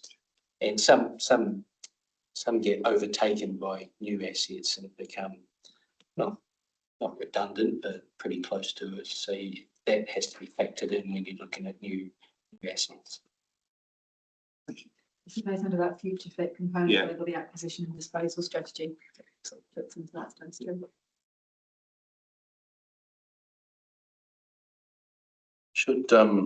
Should strategies for use of property assets to assist the housing trust, or should that fit within this particular page, Michelle, or is this a different division, or is this? For places, but I think it's a component. Yeah, I think it's something that we could consider. We're part of facilitating it. Yeah, I'm just thinking if we're talking about discussions around selling assets, then part of that discussion, I suppose part of that discussion is, do we keep that asset and allow the housing trust to utilise it or whatever it might be? But I'm just thinking around, if we actually want to be serious about supporting them and helping them with their huge 1,640 families on their waiting list, is it something that needs to go on the big picture schedule so that we keep looking at it? My only question on that is probably tends to be that we transact to do activities and look after assets. We don't necessarily own the function in that sense. I wonder whether there's a function around affordable housing or that sits somewhere else. This is where we might do the transactional component of it, but the actual decision, whether that sits here, somewhere else. We'll give it some. Just kind of want to make sure that if we're talking about a disposal decision, for example, then factoring in thinking about the housing trust, don't want that to be lost. I think, you know, for example, with the Lynch block, where there's a collective discussion on making sure all future opportunities are discussed, and the housing trust is part of that. Yeah. And this location specific, we're actually talking about a value that could facilitate that need. That will play out on a site specific basis. Our corporate role and investment in housing, affordable housing, and support of the community housing trust will be covered in the strategic growth activity plan that the portfolio is. Thank you. You know, suggest that's because we don't have a whole lot of the community services outcomes in here, even though we're managing all of the facilities, because there's a distinction between managing physical assets, but the decision around what those assets are used for don't sit here, they sit with those other parts. And I think that's similar to that frequent decision. I'll just correct my colleague here. Our last transaction was in December last year when we transferred lot 8 for 8 million, and 5% of that went to the Affordable Housing Trust. Just wondering, we talk a bit about maintaining the assets we have or getting rid of some of the assets, but just wondering where in here we talk about commercial investment opportunities. I'm not sure how that fits in or where it fits in. So we purposefully set up or build an asset that makes money for ratepayers. How does that work? Well, so if I might address what that, for example, we used to run the campgrounds in 2013, ran at a loss, and we had $9 million outstanding loans. Since then, we've been running our operating profit on that, over $2 million per annum off that, by outsourcing that. We still own the asset. Yep. It's just returning, quite a bit of substantial income back to us, and we were able through that deal to bring down about $3.5 million of the debt at that time. The Franklin Marina is another example. We've got a $30 million marina facility. The ratepayer hasn't paid anything of that. We still own the land. It's a lease and deal. So. Yeah, so we go as far as leasing that. They're commercial, I guess they're commercial, and they go to whether the asset's utilised or not. Yeah. I mean, another good example would be the Wanaka Airport, and you guys are across that as much as anyone else in terms of the opportunity around utilising that better. And with Lakeview, we've probably got $100 million worth of revenue coming in over the next decade off the back of that, plus over $2 billion worth of economic development as well. So, but that type of stuff is kind of legacy stuff, and still looking at the asset and going through. So I think you can, the commerciality is brought through in some of the objectives and strategic direction. It's in the levels of service, it's in the work stream priorities, commercial efficiency in the bottom right. But I think when we come with the next layer of detail in this space, that's maybe where you get to have a conversation about the specific projects that might sit in that back bracket. Yeah. Well, at least have an area of the department that's actually thinking about commercial opportunities that don't exist currently. Yeah. We're not actively competing with the private market out there. No, but if that's it's a good conversation. But if we're looking at commercial opportunities, then where does using our car parks as potential land area for solar panels and generating electricity, does that fit into here? Because it's use of our property, it's a bit like using the roof of the event centre, or some of those things about electrification. So Possibly a little bit similarly to the housing trust. The sort of the spiritual home of that work is probably in the nickel space, but these guys will transact anything that flows through to them. Right. So just really clear, you're not asking a question when we step into making commercial property investments and decisions, because it's quite a different space from what we've been in. And there's also it's not really the space the council should be playing. So just checking. Yeah. In terms of it's about looking at our potential opportunities within the land spaces we currently have that no one else can really do anything with. I think the examples that Paul used is where council has made sort of good commercial decisions around the use of its assets and things. And in terms of some of the properties that are also lease, there's particularly commercial operations on public land. There's that same approach. How do we get a commercial rate of return and compensation for the use of that public land? So those are very commercial decisions around that. But we're certainly, I just wanted to check we're not going to be accepting them in the commercial development space, because that is an entire. No, we're not setting up a department. Okay, cool. Thank you. Well, that's and everyone around the table will know the discussion around that. We're about to go out to the public and talk about our council offices, right? So we would want to look at our own land holdings and our own ability to deliver something with a commercial outlook and compare that against what the market can offer. Okay, so Nicola and then Nikki. Sorry, I interrupt. So Nicola, go on. Sorry? Did Nicola? Okay, Nikki. Yeah, I just wanted to check in because I just want to make sure that I'm understanding where we're going here, because I'm not sure what you're taking from this. Like where we're up to in the discussion now, what would you take away as feedback to help with further development of the LTP? What are we telling you and what are we not telling you? So we've actually got a really good list of feedback here. I mean, Ian is taking the full set of notes, but I've noted down a list of the kind of items in here. In the property space, I've noted down how we're making sure that we're factoring in the housing trust effectively in the strategic growth and maybe referencing across. I put it to Mark around, do we want to be more commercial in our opportunities? This particular one, I haven't got as many notes as the previous ones. Is this helping very with, helpful. is it helping with strategy documents or is it helping with budgeting direction? I think it's helping us move the activity plans forward so that we can take those priorities into the budgeting conversations.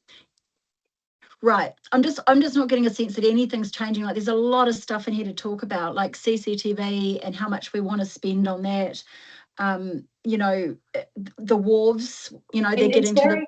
Nikki, it's very helpful early shaping for the organisation to hear some of these thoughts. Okay. Like genuinely, it really is. I just want to say I agree with what everybody's added, and I hope none of it's lost, because some of it sounds like it's being battered back a little bit, or it doesn't fit here, it fits somewhere else. And I think that's not being battered back. We're just we're just trying to help navigate them. Sorry, it's just that it's the discussion is, it belongs somewhere else, and I think people are making some really valid points. Personally, council building, I think we've got reform coming.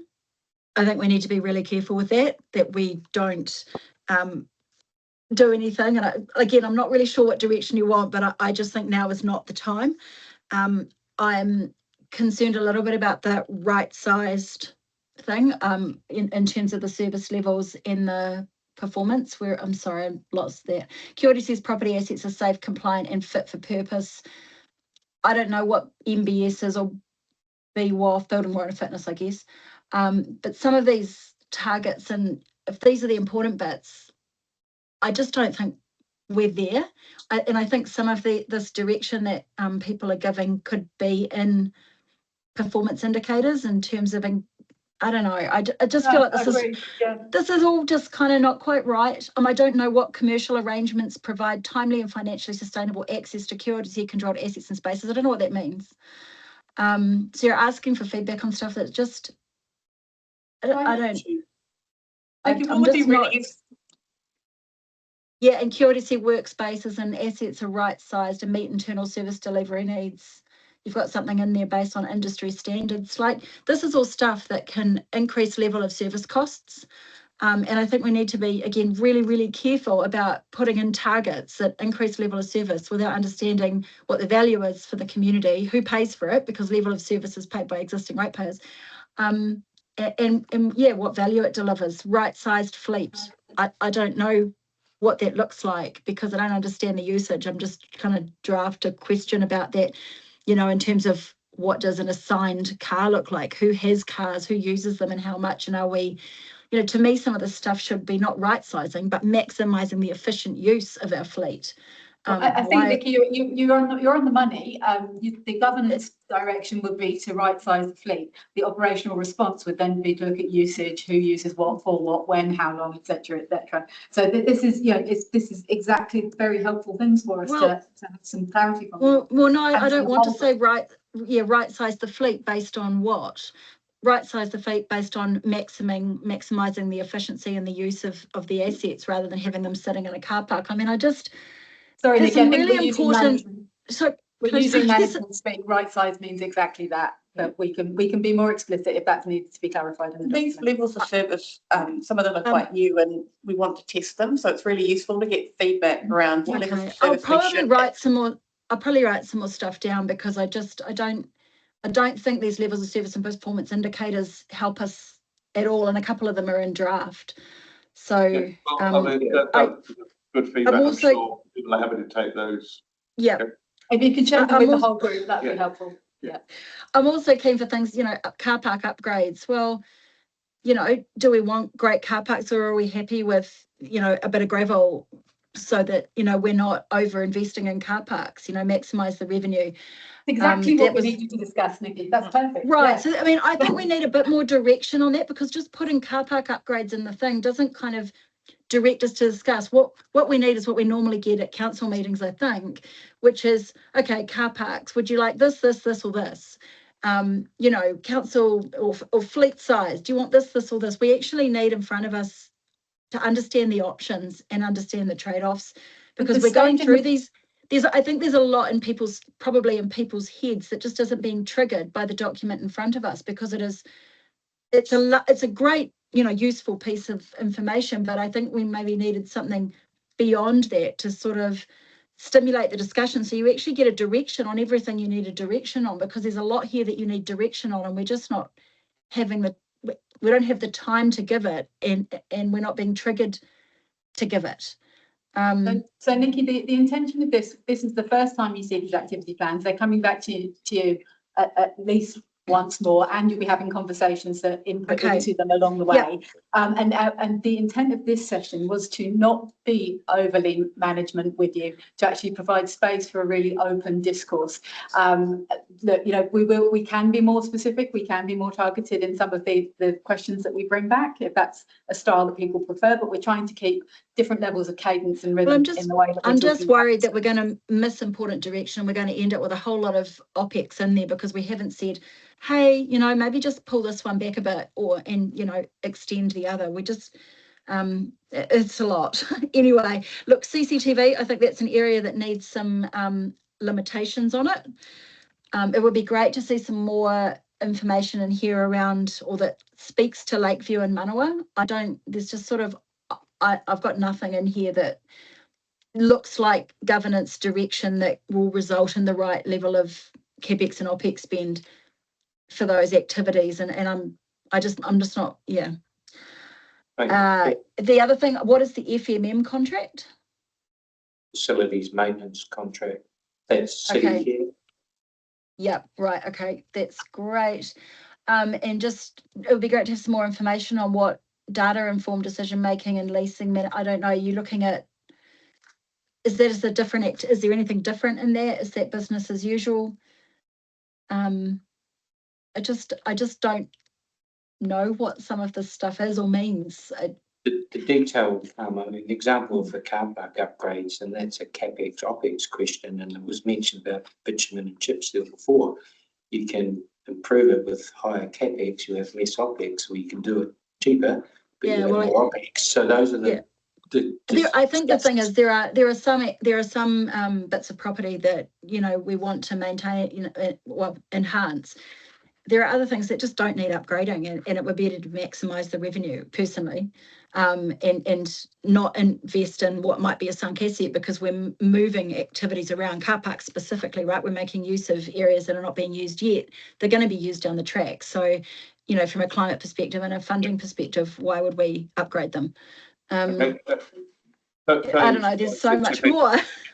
Yeah. So I don't know that these plans are going to answer all of those questions, but I do think in terms of the LTP process, looking at CapEx and OPEX, those are opportunities to have those sorts of discussions around whether we seal a car park or not.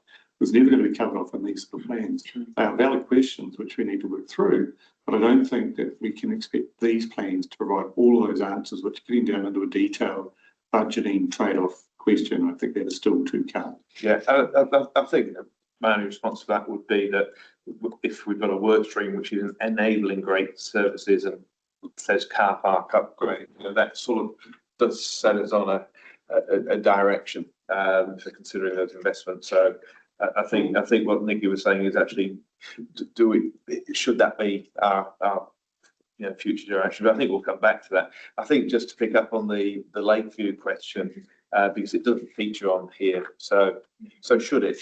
I think we should have a little look at that. Yeah, Paul and I just had, I had assumed it was there. We had intended it to be there. Cool. So it's not being hidden, but this is a draft, and so we know where it is. It should have been on there. But in terms of how it fits into the long-term plan, it's really critical, for a number of reasons. $100 million worth of revenue. Yeah. To you, Nicola, on the line, back on mine. Yeah. Okay, Nicola, then back. Thanks. On the just kind of from what you've all been saying, it really sounds like in that second objective, optimize portfolio performance, etc. I feel like that one is what we're all kind of talking about there. And what I would love to see is like the assets that we have against what they're actually, the value that they're, what kind, like an asset is something that generates revenue, or or not, and maybe in a community services it doesn't, but it would be interesting to see that trade-off, you know, and I know you probably have that type of information, but I guess the direction you want from us is like how Are you talking there, sorry to interrupt, you're talking like Yeah, no. asset value versus what we're sort of getting from it? Yes, What it's yeah, got and for us. like, yeah, and like you seem to be doing that in a work stream, so where we've sold Oscar Heights because obviously that was an asset that wasn't making any money right now. So seeing those types of things would be really interesting, and to me that's a priority because that's like low-hanging fruit. Yeah, so Project Manawa, for example, the land holding there is upward of $46 million in 2023.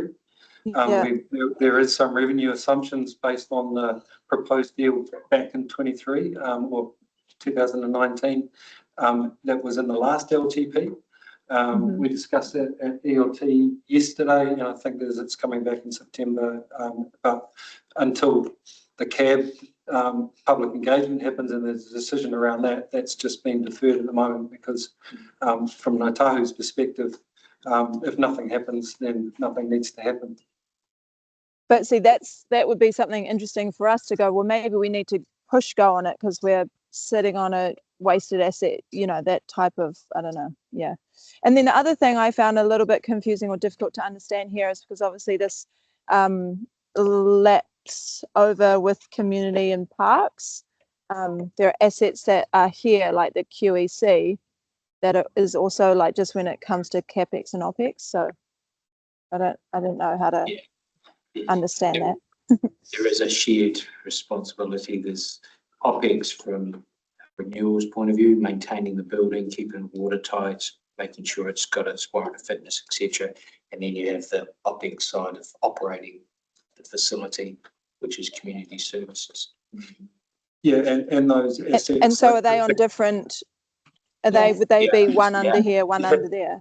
Yeah, the campgrounds in the marina as an example are reserve land. So, you know, that's under the Reserves Act. So there's, I guess, a shared understanding amongst the team around how to integrate and have a collective decision. A good way to think of that, Nicola, is that in some respects, the property team are almost like the landlord that maintains the building the community services occupy. Yeah. And so new additions to those community services question rather than property question in terms of CapEx expenditure until it's added. We just stop it leaking. Yes, you stop it leaking. I think so. Nikki, is that a question? Yeah, it's a really quick one just about the waterways facilities service level. I just think that's a risk. We've got a bunch of assets that seem to be, you know, nearing, I don't know, the end part of their life or that need a lot of work. Is it reasonable to say assets are available 75% of the time, and is that per asset? Is that a sensible or a very costly performance indicator? It's probably a KPI that's under review in terms of the waterways assets. Some of them, yes, 100% of the time you can walk along the wharf, but you can't tie a boat up to it because of the wave action and etc. So there's elements of our waterways that there's a lot of work to come. That's the existing one, is it? Yeah. Okay, Right. So yeah. So in terms of the others, are we meeting all of the KPIs at the moment? Under waterways? Under all of them? Any of them? Yes. The building warrants and things. Well, building warrant fitnesses, yes, we are, because you need that for insurance, and if you're taking the public in there, you definitely need it. So yes, we are. The NBS you mentioned now, that's the National Building Standards for Earthquake Ratings, and the target is to be above 67%. Building we're sitting in at the moment is 55, but the target is to be above 67. So what implications are there if we don't meet it, and what is the cost of meeting it, the target? That's an ongoing piece of work with engineers to understand what's required to get a building up from. Okay. Again, it's just these are the trade-offs, like the risks of having something that doesn't meet the standard or our target. And I don't know whether our target is higher than the standard or not. But, you know, there's a cost to that. And if we set the direction in here, then you go ahead and do it. But it might be that we want some buildings to be up to standard, but others aren't don't matter quite so much. So there's not a lot of nuance in the performance indicators. And if there were, maybe we could, you know, achieve some savings and deliver, you know, better standards where they're more required. And they're quite blunt instruments, I guess is what I'm saying. You're absolutely right. Performance indicators are a very blunt instrument. So they're part of the whole picture that we need to look at when we're trying to think about we could create a bit more nuance is what I'm saying, so that not all buildings have to meet it, but these buildings do and these buildings don't. So make them as, you know, don't make them too blunt that we end up increasing costs where we don't need to, or, you know, not meeting higher targets on specific buildings where we might want a higher target. I think asset management plans, our conditional reports, that they inform on a specific building, so those nuances can be highlighted. Memorial Centre, if it's at 60 and we want it to be at 67, but we don't know what the long-term future of that building is, we then have a discussion in terms of, are we prepared to accept 60 as opposed to 67? So that's the nuances. Okay. And then who has that discussion? Because this is the point. I mean, this is the guidance that we set, and then there's other stuff that goes on below. And in terms of assurance, how is that reported? How do we understand where you're making decisions not to meet target?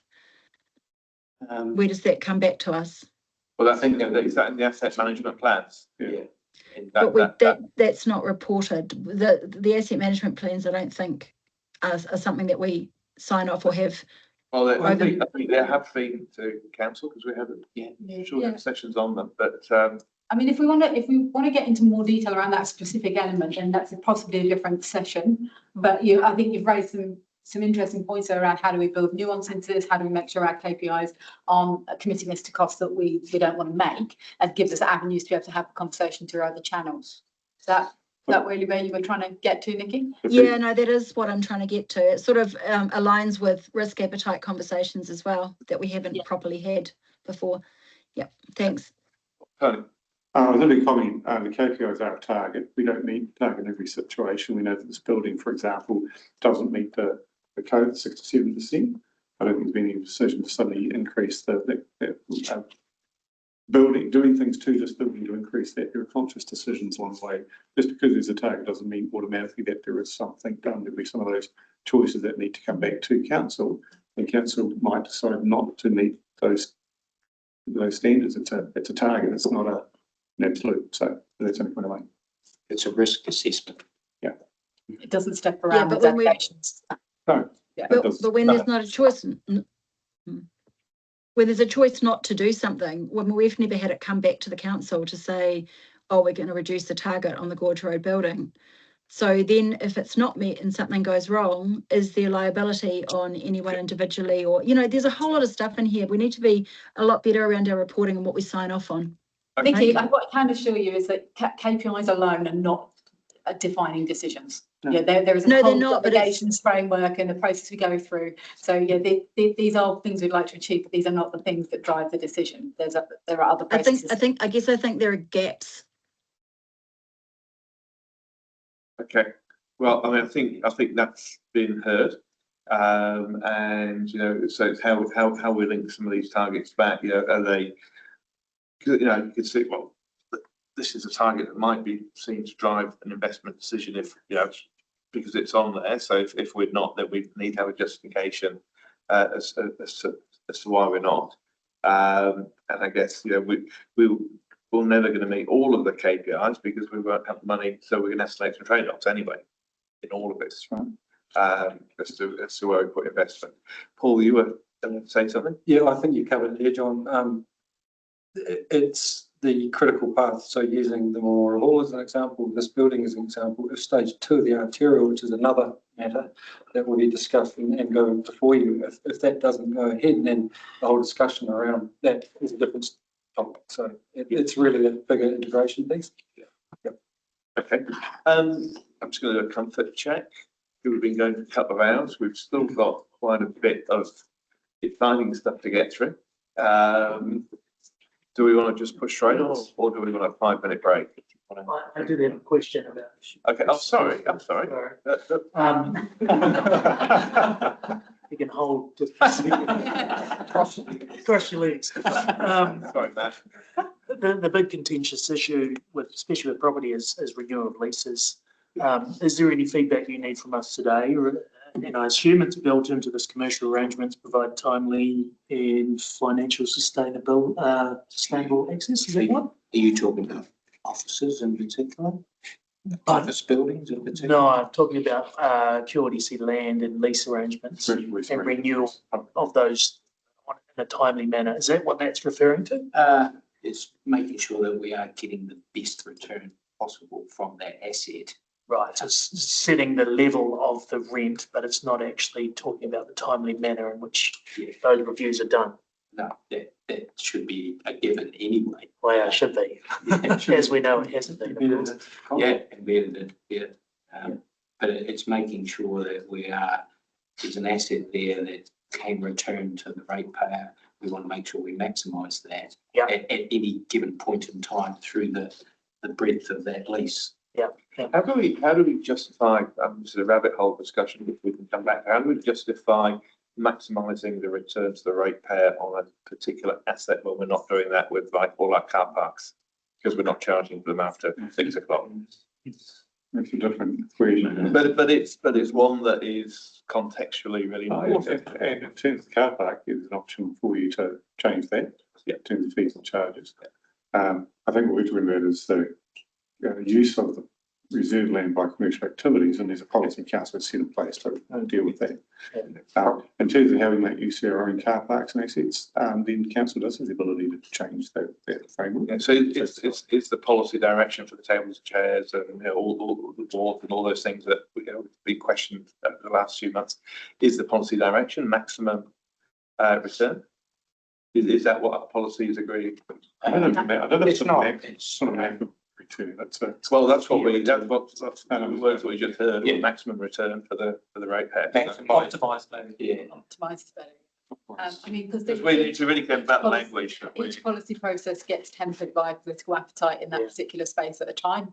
So it can be very contextual. So yeah, I mean, from a purely commercial perspective, I'm sure there'd be a great desire to maximise, but I think optimise is a nicer way to put it. Because you have to take into account local sentiment. Because if the airport maximised its return, we wouldn't have GA and we wouldn't have regional flights. So, but they would be getting far more money. So Monaco Airport's a different creature again. So So there is just we need to be careful about. And that's where the independent market analysis helps us and directs us in terms of what's appropriate for an asset at a point in time and a return we should expect. Right. So any more last questions, mate? Well, you really must have. No, you can go. Okay, thanks. Thank you. Do we want 2 minutes stretch leg? Just yes. Okay.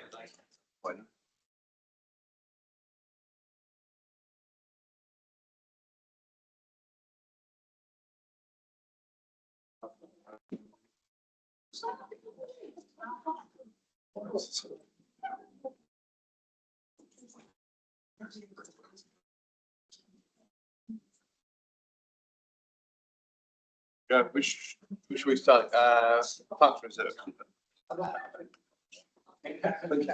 Yeah. Back into it? Everyone we're good. Yeah, no, we're just going to go. Right. So we're about to walk through 3 of the 4 community services portfolios. Today, it's community partnership that'll be bundled with another set, the other steering groups. So that's Marie Day's portfolio. So joined by Dave Winterburn, Parks Manager, and our Senior Parks Advisor, Kit Banyard. In terms of a macro setting, community services, our total investment portfolio is just shy of 54 million per annum. And within that is a commitment to raise revenue on this current year's budget of $12.4 million. And we're slightly ahead of that, but we can get into further discussion. In terms of, again, at a macro level, we pretty much represent 50% of the organisation's workforce. And we'll see we can get into that first, as we go through each of the activity plans. And we can also talk about some of the relevant challenges and issues that you've asked of group previous. And what we wanted to do is just hand over to Dave, give you an overview of the parks portfolio, and then answer any questions and take on board any points as you've just done before. that pretty much? By me? Thanks, Ken. I'm just been sitting down the back there, listening to the feedback on some of the others, and I thought to myself, I might introduce our activity plan and just sort of, because I heard a couple of things about understanding and how they interrelate with other activity plans. So so just give me 5 minutes. So I thought I might, rather than talk to the activity plan, which you've all probably read, I thought I might introduce it. And so I thought I might start off with what does the parks do?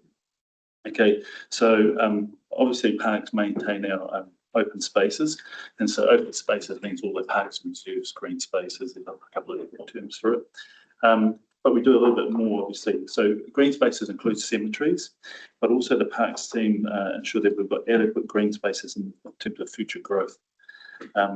We manage a lot of uses of our land. Okay, so one of the points of difference with parks is we're a manager of land in the council, along with the property team. We manage a whole range of encroachments on our land, from natural ones to human ones. Okay?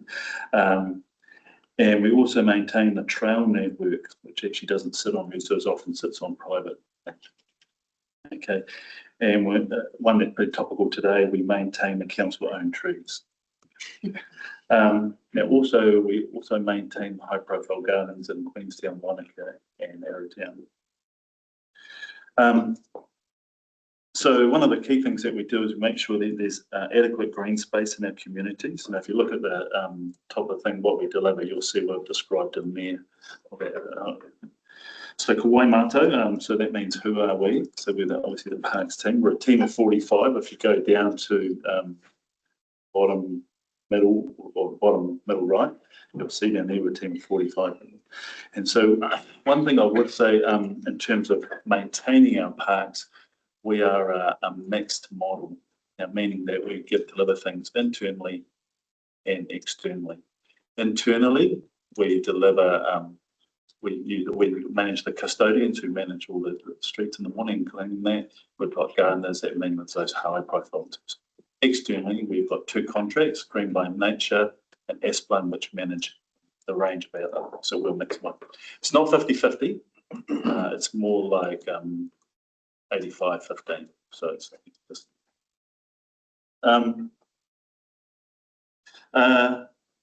so within that, with a park team, we've got a parks plan team. Okay, and so what they really do is they kind of work on the things that are in the strategy and the objectives things. So if future parks and reserves provision plan, you guys signed off the Blue-Green Network, they're involved in that. So they all work on a whole lot of aspects like that. And one thing I just mentioned earlier is that because we are a manager of land, we kind of pick up a whole lot of responsibilities as a land manager. Some examples of that can be wildfire. Okay, so one, because that's where the risk occurs, but also we've got the expertise in our team. Wild and conifer management, same thing. That's where the risk is, and that's where the expertise is. Project Tohu is an example of what we deliver, and things like pest management. Now, just interrelationship between the activity plans. So shortly behind us, you'll have Alex who will talk about a sport recreation team. So probably the easiest way to describe that is they manage the activities that occur on the reserves, and we manage and make sure the reserves are fit for purpose for those activities. So they might manage the sports teams and all the requests and activities, the programming, or make sure that the sports fields are mowed and marked out and pegged out and so forth. So that's how they interrelate. So I might stop there. Thanks, David. I've just got a couple of points, Chair. And actually, just thinking about this in the context of wider community services.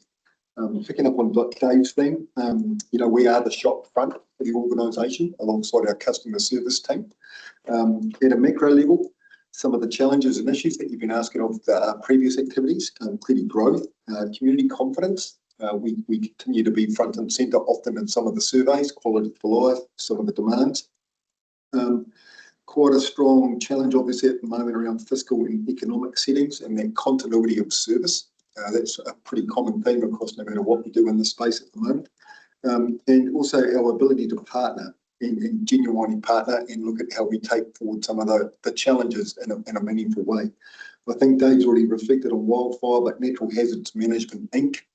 If you just think about what the country's faced in the last 12 months, clearly weather's going to be an ongoing issue for this team in particular, but others as we work our way through that. And Stephen, you mentioned about, Councillor, you mentioned about lakes interface, and from a Dave Cat point of view, we do a lot in those working groups. Some of the lake interfaces with people around catchments and other ways of restoration. And then the last two things just to note is level of service and often that challenge of equity across, the 6th largest district in the country. And also what we're seeing now with the tourism and other economic offsets and how that interfaces. And a good example of that, as Dave's linked into, is the trails network with the Carterail section. We're already seeing some significant interest in bookings for what's anticipated, how that will connect back into the network. So I think I'll stop there, but happy to take any questions or points of clarity or any other things. And my last point, picking up on your earlier comment, Chair, we operate on the bare budget. So you've got the blueprint of the template we were given by the organisation compared to our cousins in P&I that clearly have the ability to just use it up. But yeah, perfect. Thank you. Thank you.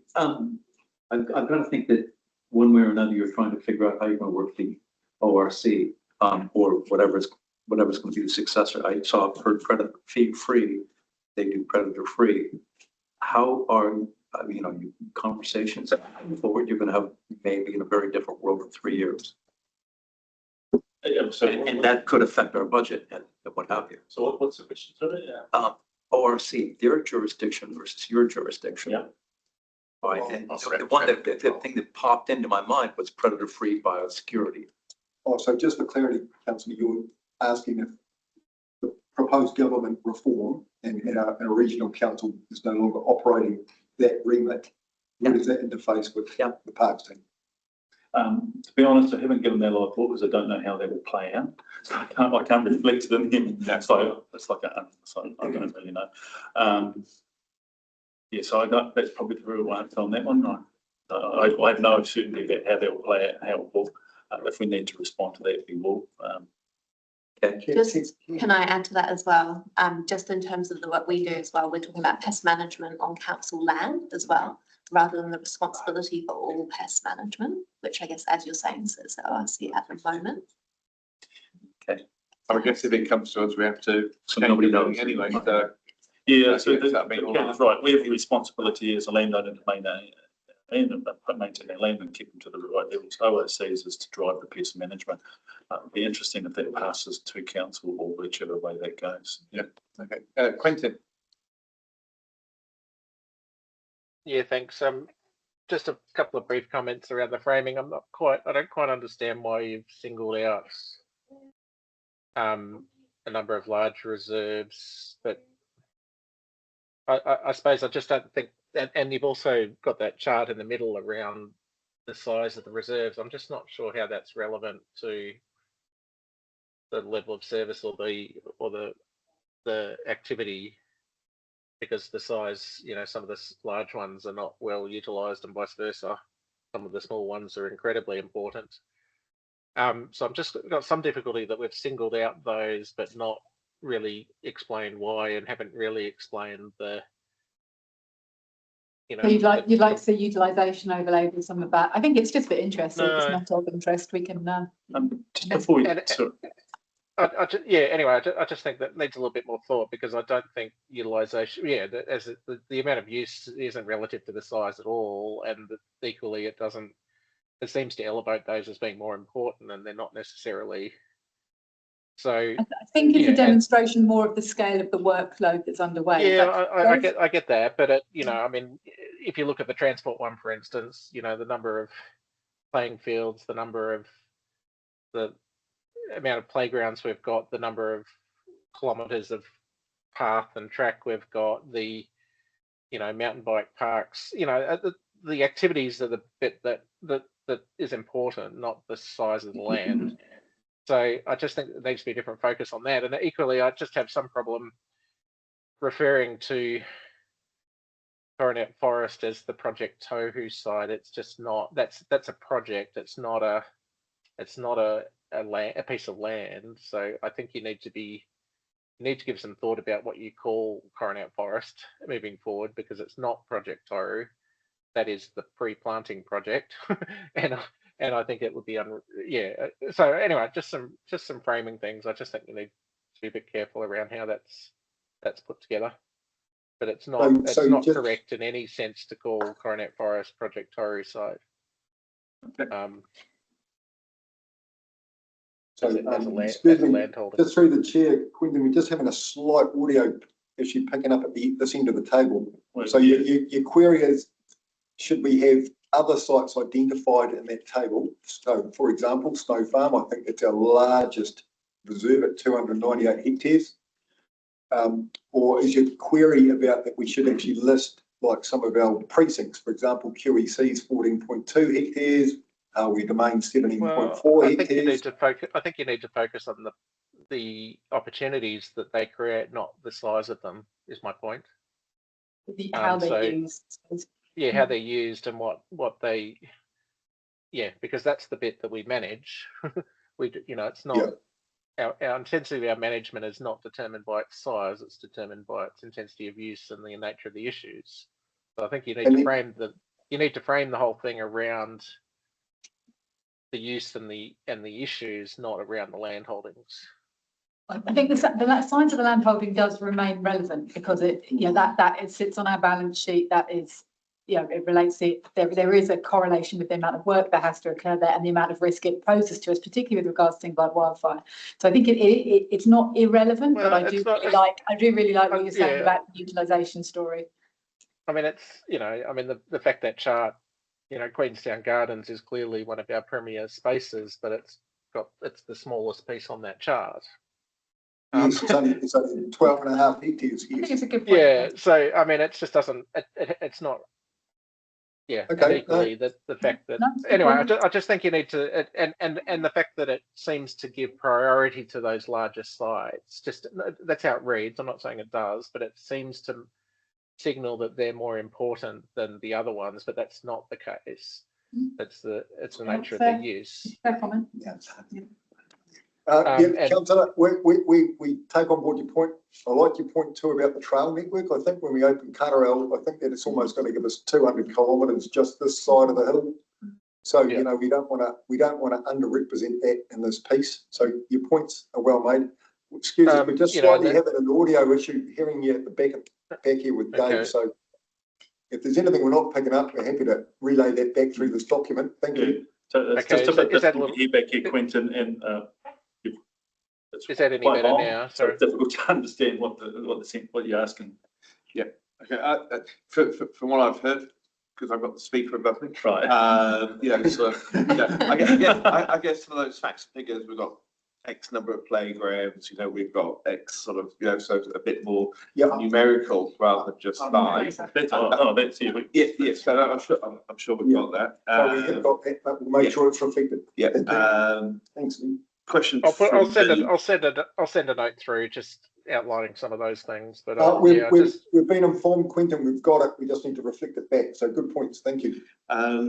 Where we're looking at the objective, advocate for and require high quality open space outcomes in new development. So obviously that's a key role for the team, whether it's construction planning or development agreements or whatever. So I guess it's what's our measure of what that should be? Is it sort of how do we know what high quality open space outcomes are in new development? So what would be the measure that we'd put to that? Is it just a satisfaction score on the users, or is there some sort of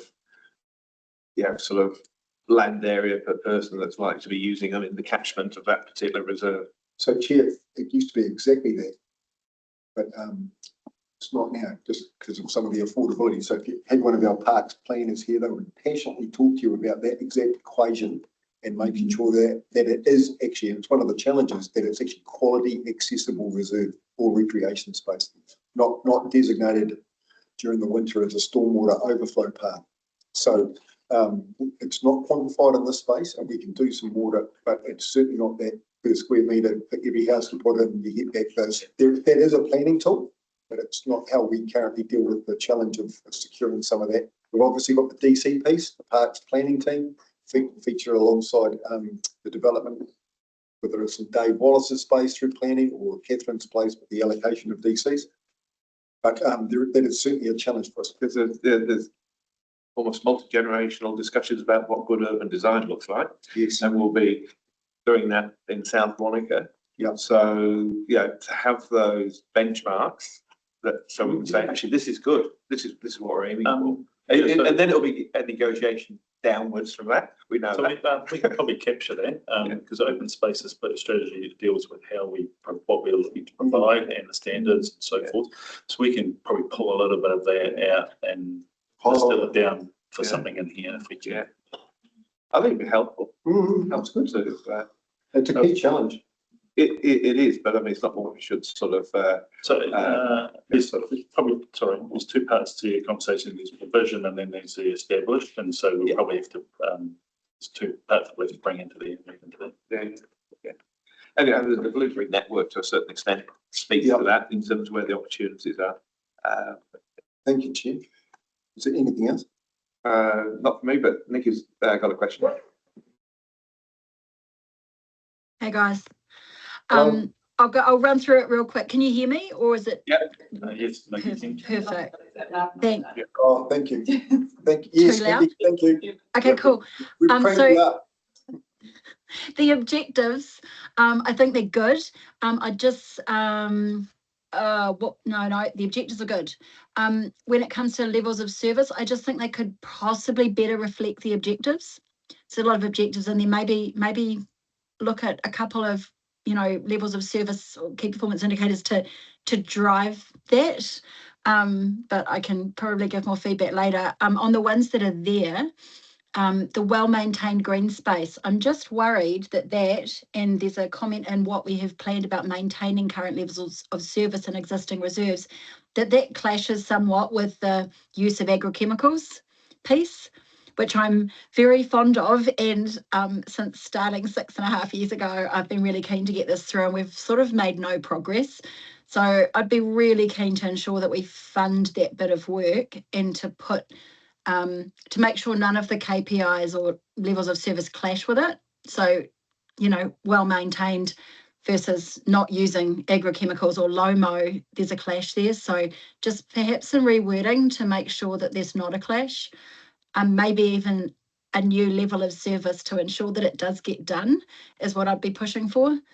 And then just, on cemeteries, I think that natural burials piece should come into it somewhere. Tell me if you're not aware of that. We're aware of that. Perfect. I'd be really keen for that to be reflected in either objectives or KPIs potentially, even if it's just to do a particular piece of work.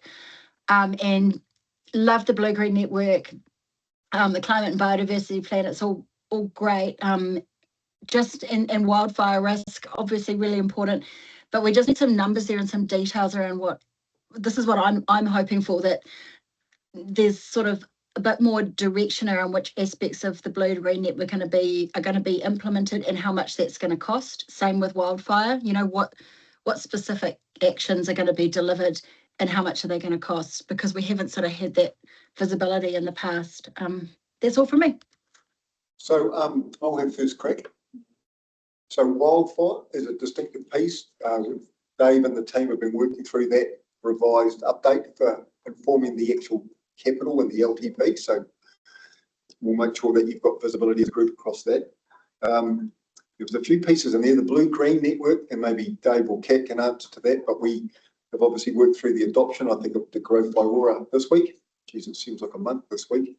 And we were obviously at council last week. So again, the next phase of that is that implementation. So I think we should make sure that's reflected in the activity plan. Agrochemical use, we have been tracking it, as you're aware. And actually, we foresee that could be one of the challenges, depending on what future costing structures and could be, because a lot of councils are now deferring back to the use of glyphosate as a result of, if they're having to find savings, it's obviously seen as an affordable tool. So we are tracking it, but your point is how do we continue to? Well, that's in our climate and biodiversity. Conversation. It's in our climate and biodiversity plans as a direction. So, and it's been shelved for a long time now. If it gets shelved, it needs to be because the councillors have shelved it. So I think we need to make sure we understand the cost of it, put it in front of us. If we don't want to do it, we don't want to do it. But if we do, then it's kind of needs to be our call. So I'd like for enough work to have been done to put something in front of us in the long-term plan so that we can actually see what the OPEX cost is and approve it, rather than having staff decide that it's too expensive in the background, because I think that might have been what's been happening. We were told when the new contracts came through, when the new contract was approved, that was the point at which we were finally going to get some of the stuff done, but it still hasn't been done. So I'm really worried about that action, and we've said we're going to do it. I think we need to at least have the numbers in front of us so we can decide whether to or not. Could that be done for the LTP? I'll just answer that. So you mentioned if those two things clash, they don't clash. So we can, but the new contract is already working towards some reductions. Yeah. So I think a KPI that's so we reporting that tracks. Yeah, we're tracking it, and then we should state that the new contract of service sets out a reduction as per directed by the previous administration. And then the other point, Councillor, we staff have not made any decisions. We would keep this organisation well informed about any changes that require an investment or a service level adjustment. I think before I come to Nicola, just to observe what a well-maintained green space looks like. You get as many different views as there are people in the room. So that's but if it's something that's a level of service, and I guess if it's how people feel, so I don't know what. So it's a good objective, but how we measure it, because it's very subjective. I think, Chair, it's a good point, and good point that Councillor Gladding pulls up. Any changes in levels of service, regardless in community services, often come across this table. We don't just make a free-fall decision because we hear quickly from our community. So I'm just going to jump in because if you're right, people don't often understand levels of service, and they often get frequency of undertaking things and levels of service mixed up. Okay, so I'm going to encourage you not to sort of dabble in the levels of service. Okay, but we can look at shifting parks, and that if we want to go down a cost saving thing, you move parks, you change what level of service what park gets, rather than changing the levels of service. Okay. But what we can do, I think what you're talking about is describing what the level of service looks like, and the thing. And so that would probably, I guess, that would probably end up in what we would be, but we'll put it in here somewhere. Describe it somewhere. Okay, so we go to Nicola, then I'll come to Matt. Nicola. Hi, am I right in saying that when you guys are responsible for the appropriate provision of different parts, blah, blah, blah, of the blue-green network in the district plan, or when we're planning for new growth? Is that right?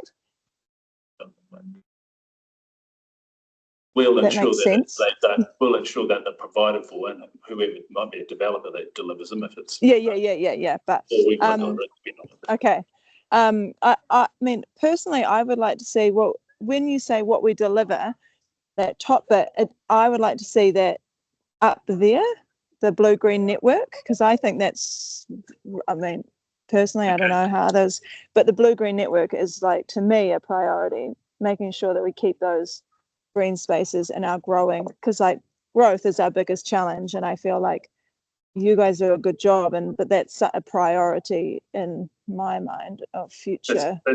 That's an excellent piece of feedback, because as you know, that just got approved just last week, and this was written before that, so that's great. Oh, okay, cool. Thanks. All right, thanks. Don't think Bill's here, but oh, he is here.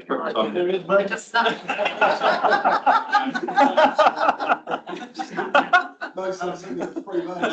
I'm just wondering how bills work, because Bill seems to cross over every department there is in existence. How does it interact with what you do? Because obviously there's a lot of interaction there, especially when there's an emergency, but how is that reflected in here? Well, And how do we reflect it? Yeah, so you might see, so I'm just going to say up here is it's I thought, oh, so we climate plan, I guess. Short answer is yes. Yes. Can kind of lead us through, because three of us are clearly not picking up on the right ones. Yeah. So just a few things. So it's kind of woven in here in terms of climate and biodiversity things that parks actions, which aligns with the climate and biodiversity plan. So like in our objectives, we have run around protecting the environment and biodiversity, supporting that restoration and revegetation and implementing the blue-green network, low carbon systems. And then we also have it under here, strategies, policies and plans. We have the climate and biodiversity plan because we also contribute actions in there as well. And does that reflect emergency management, I guess, as well? As emergency management. Sorry, yes. To a degree, yeah. Both the areas, the CBP is a cross-cutting exercise across council. So we are connected across all directorates or activity areas, but I will say parks is one of my favourites. With the team there, in the emergency management space as well. You know, when we do activate this contractors that we work with for paving bottom knots, you guys participation in the EOC as well. And there's a broad risk profile that goes across, particularly as you talk about wildfire. So that's one of the specific hazards. That's a really close touch point for us. Yeah. So in terms of that emergency management, we probably get really involved in the reduction element. Yes. So wildfire, we're really focused on the reduction of that risk. Sure, the mitigation, not the after effect. Not the response. Once it happens. So there's a kind of 4 hours approach. A lot of that risk reduction work has been led by Dave and Brianna. We do look at the readiness and the response capability. That's probably a good way to describe it. And that's probably adding to the natural hazards like storm events. You know, we're working more in that space too. Yes, particularly if there's an interface like a waterway on the hills or something. So, and that comes back to that blue-green attachment. And we don't often oversee the blue, but we are certainly making sure we're connected even with like the new entity that'll be formed for Three Waters. And I think you know what I'm going to say to that. Strategy, that's all this together. There's two things in the infrastructure strategy, which are natural hazards and climate adaptation, and the environment, which picks up things from all different directorates. So there'll be things from multiple different activity plans and bring that together into one kind of strategic picture and different options for investment. And Bill's working on that with that guy. Just to follow up on that, so when we come back, because some of these programs are maybe not CapEx programs, right? So in terms of councils understanding what is our spend on effectively on staffing, on delivering, the climate biodiversity plan or the responsible camping strategy, or on, sort of oversight of the freedom camping bylaw, because that will come through when we have the workshop OPEX in that. Yes, no? So the OPEX will depend on the program. So the people contribute to the climate biodiversity plan from all over the organisation. What will come through in our activity plan is our costs for that. We have no way of capturing the total OPEX costs of all of the people across the organisation with all of the activities that contribute to that. Bill has actually had a crack at pulling some of that together in that activity plan, so you'll see that. But it's easier with CapEx than it is with OPEX. Because I mean, there's for some of them, a bit like whether it's the economic diversification plan, for example, you could probably spend as much as you want to spend on it, to deliver it, or you could spend as little as we feel we could afford to spend. So I guess it's as a governance level where things are purely, operational activity, and it's not a question for now, but just to be mindful of how do we judge the slice of the pie, and because there are going to be trade-offs and things. There are two slightly different spaces as well. I would say that the economic diversification plan, for example, that is largely constrained to the economic development budget and the partners that are signed up to that plan. So a lot of the expenditure on that happens outside our organisation. With regards to the climate biodiversity plan and the sort of resilience initiatives, there is a lot more expenditure within the organisation, which increasingly, as the entire sector and all the professions within the sector are more focused on climate adaptation and the needs of resilience, that it's it's changing incrementally in all corners of the organisation. It's just that some of the standards that are now being rolled out for various activities by other national bodies will require a higher level of compliance or activity or interest in this space, which ultimately is a good news story because it is a fundamental cultural shift across local government. But it is much, much harder to track. Bill's going to get a good crack. I was going to say, I'll wait my pitch for next week. I think. Yeah. But we'll be able to, I guess, explain where those value sets are, particularly as we're working with other parts of the organisation to help their maturity growth, look at cost reduction opportunities, but also coming to terms with the uncertainty that we're dealing with and the resilience requirements for it. Well, I think, Chair, one of your points you raised actually leads into that social cohesion, social license, and the work that we're doing across this group, Bill's favourite team on parks, and others, community service, but also in the organisation, is understanding how we actually work close with a whole range of groups to realise that.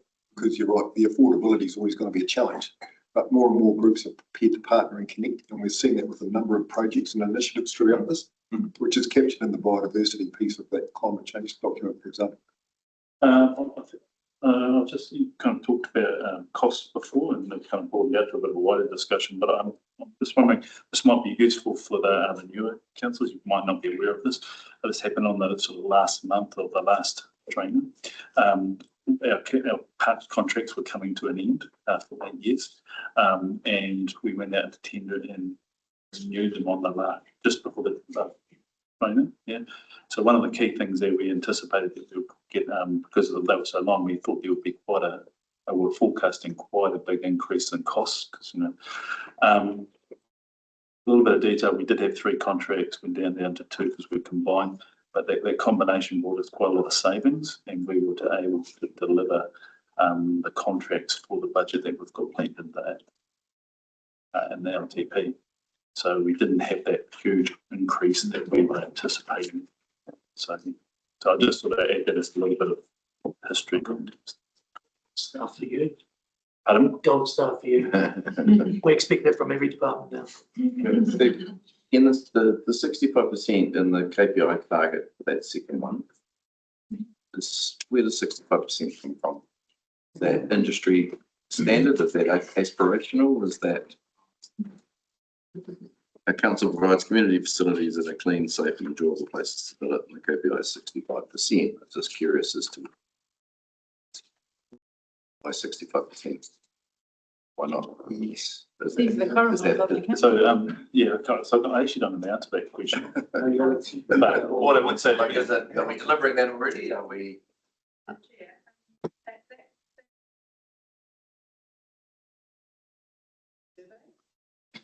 Being measured annually or bi-annually? Yeah. And so, yeah, that figure is targeted. Same KPI, well, increasing as spending goes.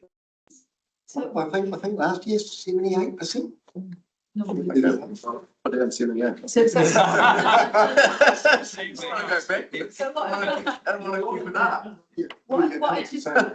I just say with regards to these KPIs, all the KPIs you're seeing are the existing KPIs, which are set every 10-year plan. So they were set 3 years ago with the target set 3 years ago. We can adjust them as we go forward, but it clearly hasn't happened for this. So yeah, that we'll get the chance to relook at those again for this LTP. Yeah. And yeah, just through YouTube Council, it's a good point. We need to lean into that. Given that community confidence is quite broad across a range of areas. And we need to look at how we position these. Some of them are underdeveloped as development as Michelle's stated, and we need to bring them back to council as part of the LTP to sign off what the next batch could look like or keep with the existing. What might be useful to know is that the second KPI is we contribute to that. We can, but the second one, that's a solely parks one. 3 years ago, that's around, I think it was 90. We've kept on lifting it up over the years. It's gone up 5%. Yeah, so we've kept on lifting it up. Yeah. There's been a bit of discussion about making it 98. So, pretty high. To be honest about that. Is there any other questions on this, Chair? That's fine, thank you. Thank you for the feedback. Okay. We've got about 12 minutes left. I don't think we will get through all of these in the next 12 minutes. for the last two. Haven't we got to 10? Oh, so we finishing at 4:10? I'm gonna have to go. Okay. Look, okay, well, let's just crack on. Where would you like to go next? Sport and rec. Oh, it's library.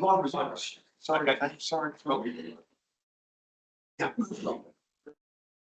Chair, just so you're aware, Chair, our library services manager, Sue, she's been called for emergency catch up with their family. So we've got a wee bit of a team approach just to make sure we can cover off some of the detail, and I'll get them all.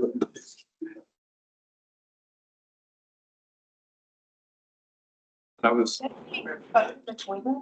Oh, that's my phone now. Nothing. That's, so the team will introduce themselves because we're obviously pressed the time. Okay. And then we can this. So Sue candidly brings over 3 decades of library knowledge. What we don't have in longevity, we certainly have in horsepower because of the trade. So I'll just start on my right. Kia ora, I'm Maya. I'm the district collection librarian. Thank you, Maya. Aoife, I'm Queenstown branch manager. Thank you, Ethan. I'm Dominique. I'm the district digital services librarian. Fantastic. So just by way of the scene setter, and I'm smiling because Sue actually sent about 19 pages of cute stick to this note, and the grammar was perfect. So you know, any good librarian would worth their weight in gold. Look, at a macro level, we operate 8 centres. We have 3 anchor centres. That would be Bethers, Cord Road. We have Franklin, and we also have Wanaka. Outside of that, we've got centres like Hawea, which we'd like to talk about. And then we have our outreach program through Kingston, Glenorchy and Makarora. Some of the stats are in front of you. We operate with a team just under 30. That's full-time equivalents. You'll note there's just under 50 in terms of headcount, but we do bring casuals on, often to do with associated peak times. So what could that look like? School holiday programs, some of the change out. One of the challenges that we have in the library space currently is actually how we model for the future around high growth. And we can talk a bit about that too as part of the scene setter. The other challenge we have within this, one of our libraries at the moment is under a lease. So we will have to represent that back through the LTP. That's the Franklin Library. It's on a 3-year lease. So we need to be, and we are in early conversations with property around, you know, what is the future of that? That lease will go to the end of next year in December 2027. And then, of course, there's wider conversations about what's the future library services across this side of the hill and also the other side. Centres like Hawea, just as a case point, and then we can stop there and take on board any questions. So that's a library. Aside from putting in a fire exit, which increased capacity, we have not increased hours of operation or resourcing. And yet we have gone from a community of 800 only what seems like a few years ago right now to the bristling nature of what's becoming quite a large community. And a demand for greater access, particularly as you're seeing a divergence in workforce that can't get to some of the hours that we currently operate. And then we can expect that that'll be a part of what we see in the outreach centres as well as we go forward. So we can talk to a number of aspects and happy to take on board any points, but for the purposes of time, I'll stop there and supported by a team like any true librarians. When the call went out, there was no shortage of people wanting to be at the table to help. So over to you, Chair. When you first started, you said 3. Anchors. Anchors. I call it that. Don't let Sue call it that. She'll get me. Okay, no, that's right. But you just missed Arrowtown off that. Sorry, I did. Okay, so because I would have considered them kind of in that category because when you look at them, Harvey is different and then it's not open all the time. Yeah. Okay, all right, just to try one thing. Sorry. That's all right. I'm always here for the libraries, you know that. Should have actually checked the Sue notes, Councillor. Please do not record this. Just checking. No, we don't want to leave them out after today. So I guess where you're going to with that, would you be then looking at maybe bringing Hawea in line with Arrowtown in that sense in terms of opening hours or like? It currently has 20 hours opening a week. Yeah. Arrowtown's open 6 days a week. Yes, yeah. I mean, I think it's the same opening hours as the others, isn't it? Or very similar. Not quite, but close. 39 for Arrowtown Harware has 20 hours Okay. and they're quite similar in terms of population. Yes, I know. Well, that's what I was thinking. So really, and I'm not talking about cutting errors now, but I'm just thinking really what we should be aiming for is aligning Harware with Arrowtown. Certainly, Harware community had, I think they've made me really, yeah, they've been doing petitions. Okay. Ask for extended loan payments. Okay. And is that something we can enable or through the long-term plan or? Insurance captured and you report back on the cost in that Yeah. service. And Okay. this table and the community have a full understanding of what that looks like. Okay. And what the step is from current service to that.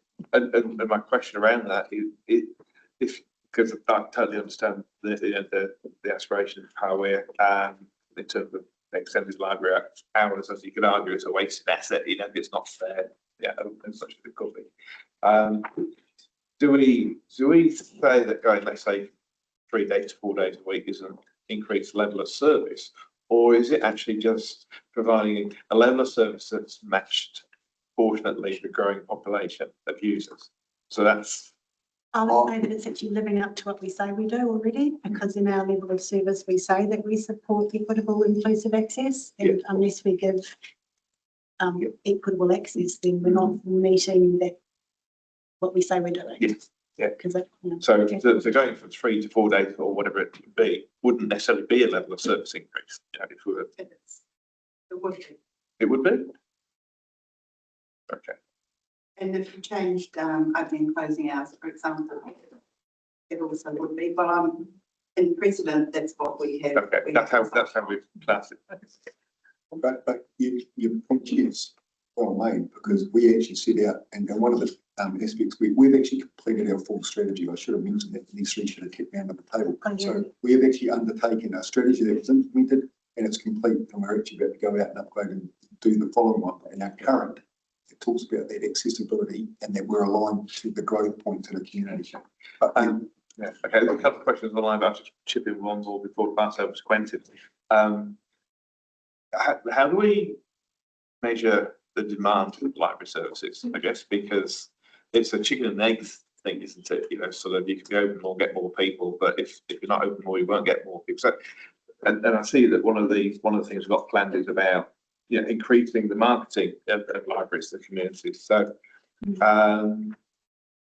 how much latent demand is there that we can demonstrate? Yeah, we can show, and how do we measure that? And again, it might not be something we can answer now, but it probably be something that would help us in our decision making. would you like me to have a crack, or you guys going to follow me? So we actually measure this quite significantly, and for this year, we just took the issuing of books. You know, I'm an age and stage, I still think libraries in that space, but it's far more than that. We've exceeded our lending this year, so we're over 500,000. Thank you. We're over 500,000 in the exchange with still 2 months to run. So we have a number of measurements. Dom oversees our digital services. The demand for 724 access post-COVID has remained and growing, and that digital interface is something that we're constantly looking at. You take literacy levels, we've got a government that's saying our literacy levels across the network are not strong. We're part of the EMS, so it's a network of over 300 libraries nationally. We have a whole host, Chair, that we can provide for you, not in the say3 summary, but we can actually demonstrate all those touch points. One of the things with the library model, under the revenue and finance policy, it's heavily funded by rates. I think it's actually about 99.2%. So previous administrations under the strategy we've completed set out about fine free, because we actually did a piece of work. We were having to pay more to actually collect the fine. I think it was total about 13 grand per annum. We have not seen an increase in people not bringing back a book or for whatever reason.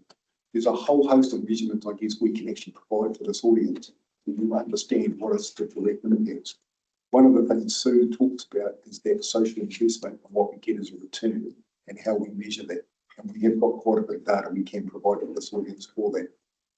Because just to finish that, it's a service that constantly comes under pressure because of its structure around the funding model, and you see that nationally. But actually, the team have been paying attention to what's happening in Canada and other centres, how they grapple with that and take forward that opportunity. And one of the other things that we can provide on benchmarking of data is the way we even partner with QLDC.